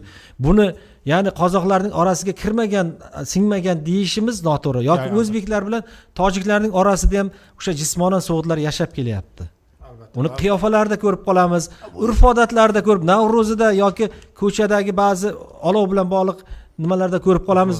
Bu odatlar faqatgina tojiklarga xos, o'zbeklarniki emas yoki qozoq qirg'izda ko'rmaymiz. Buni deyish ilmiylikdan yiroq bo'ladi. Xuddi shunaqa tojiklarda ham turkiylarga xos urf-odatlarni ko'ramiz. Ya'ni bu bizning bir umumiy uyimizda, albatta. Va bu bilan biz faxrlanib kelajagimizni shu asosda, shu negizda birlashtirishimiz, belgilashimiz kerak bo'ladi. Domla, Baxteriya davlatining eng gullagan o'zi bo'lmasa keyin hurmatli muxlis, doimiy muxlisim misol berdilar. Keyin Baxteriya davlati haqida alohida ko'rsatib olamiz. Alohida. Baxteriya va Grek Yunon Baxteriya davlati, uning xarid bular haqida alohida ko'rsatib olamiz. O'zimga yana ham qiziq bo'lib ketdi bu mavzu. Endi biz bilardik, Baxteriya, Yunon Baxteriya ham bilardik-ku, lekin bunchalik 50 yillashgani, 50 yillashish buni yozuvga kirib ketganini bilmagan ekanmiz. Biz uchun bu juda katta masala. O'zbeklar orasida sariq sochli, ko'k ko'zlilar Yunonlar ta'siridanmi deb savol berishibdi. Buni ikki xil ochiqlashadi-da. Birinchisi aynan o'sha Yunon askarlari, bular 100 minglab askarlar bo'lganda, tasavvur qiling, o'sha paytda 1 million aholi bo'lsa, uning 100 ming yoki 50 ming Yunon bo'lsa, u salkam oz raqam emas-da, oz miqdor emas. Ular endi o'sha aynan janubiy viloyatlarimizda, Tojikiston, O'zbekistonning janubiy tomonlarida saqlangan bo'lishi mumkin, 100% aniq ayta olmaymiz. Keyin ikkinchisi shunday bir qarash bor. Agar Hind Yevropa til oilasiga mansub aholi tog'larda yashasa, yuqori, yuksak tog'larda yashasa, ularning dastlabki ilk ko'rinishi saqlanadi degan bir ilmiy nima bor. Ya'niki ular o'sha yerdagi tog'ning havosidan, tog'dagi har xil elementlardan nima qilinib, mana Pokistonda, Hindistonning shimolida, Kashmirda, Afg'onistonning Nuriston degan viloyat, oldin Kofuriston deb atalar. O'sha yerda haligacha ko'pchilik aholi qizil sochli, ko'k ko'zli odamlar bor. Ba'zilar aholi orasida biz Yunonlarning avlodimiz deydi, lekin tekshiruvlar, ilmiy tekshiruvlar shuni ko'rsatdi-ku, agar Hind Yevropa xalqlari tog'larda yashayversa, shu ko'k ko'zlilik, qizil sochlilik ustuvorlik qilar ekan, yetakchilik qilar ekan. Mana Alp tog'lari, mana Yevropaning o'zida ham hamma ko'k ko'z qizil sochli emas-ku. Yo'q, albatta. Italyanlar farqli. Italyanlar umuman gruzinlar. Ispanlarda farqlilik bor, lekin Alp tog'larida, tepaliklarda yashaydiganlarda shu yetakchilik qilyapti. Pomirda, Badaxshonda shunaqa ta'sir qiladi. muhit, geografik iqlim ta'sir qiladi. Endi issiq joyda yashasang qorayib ketasan. Albatta. Sovuq joyda yashasang oqarib ketasan. Shuda endi. Organizmimiz ham o'zi shunga moslashadi-da, sovuq joyda sovuqroq, issiq joyda issiqroq. Endi kursni yakunlaymiz domla. 1,5 soatdan oshiq suhbat qildik. Yaxshi. Endi yetarlicha yetib bormagan bo'lsa uzr so'raymiz. Bugun ayrim bu kursni oxiri emas inshaalloh. va ayrim sabablar bo'lib qoldi buni. Yo'q, buni ya'ni kurs to'larni bu mavzuda kurs to'larni davom ettiramiz. Sizga kattakon rahmat. Rahmat, sog' bo'ling.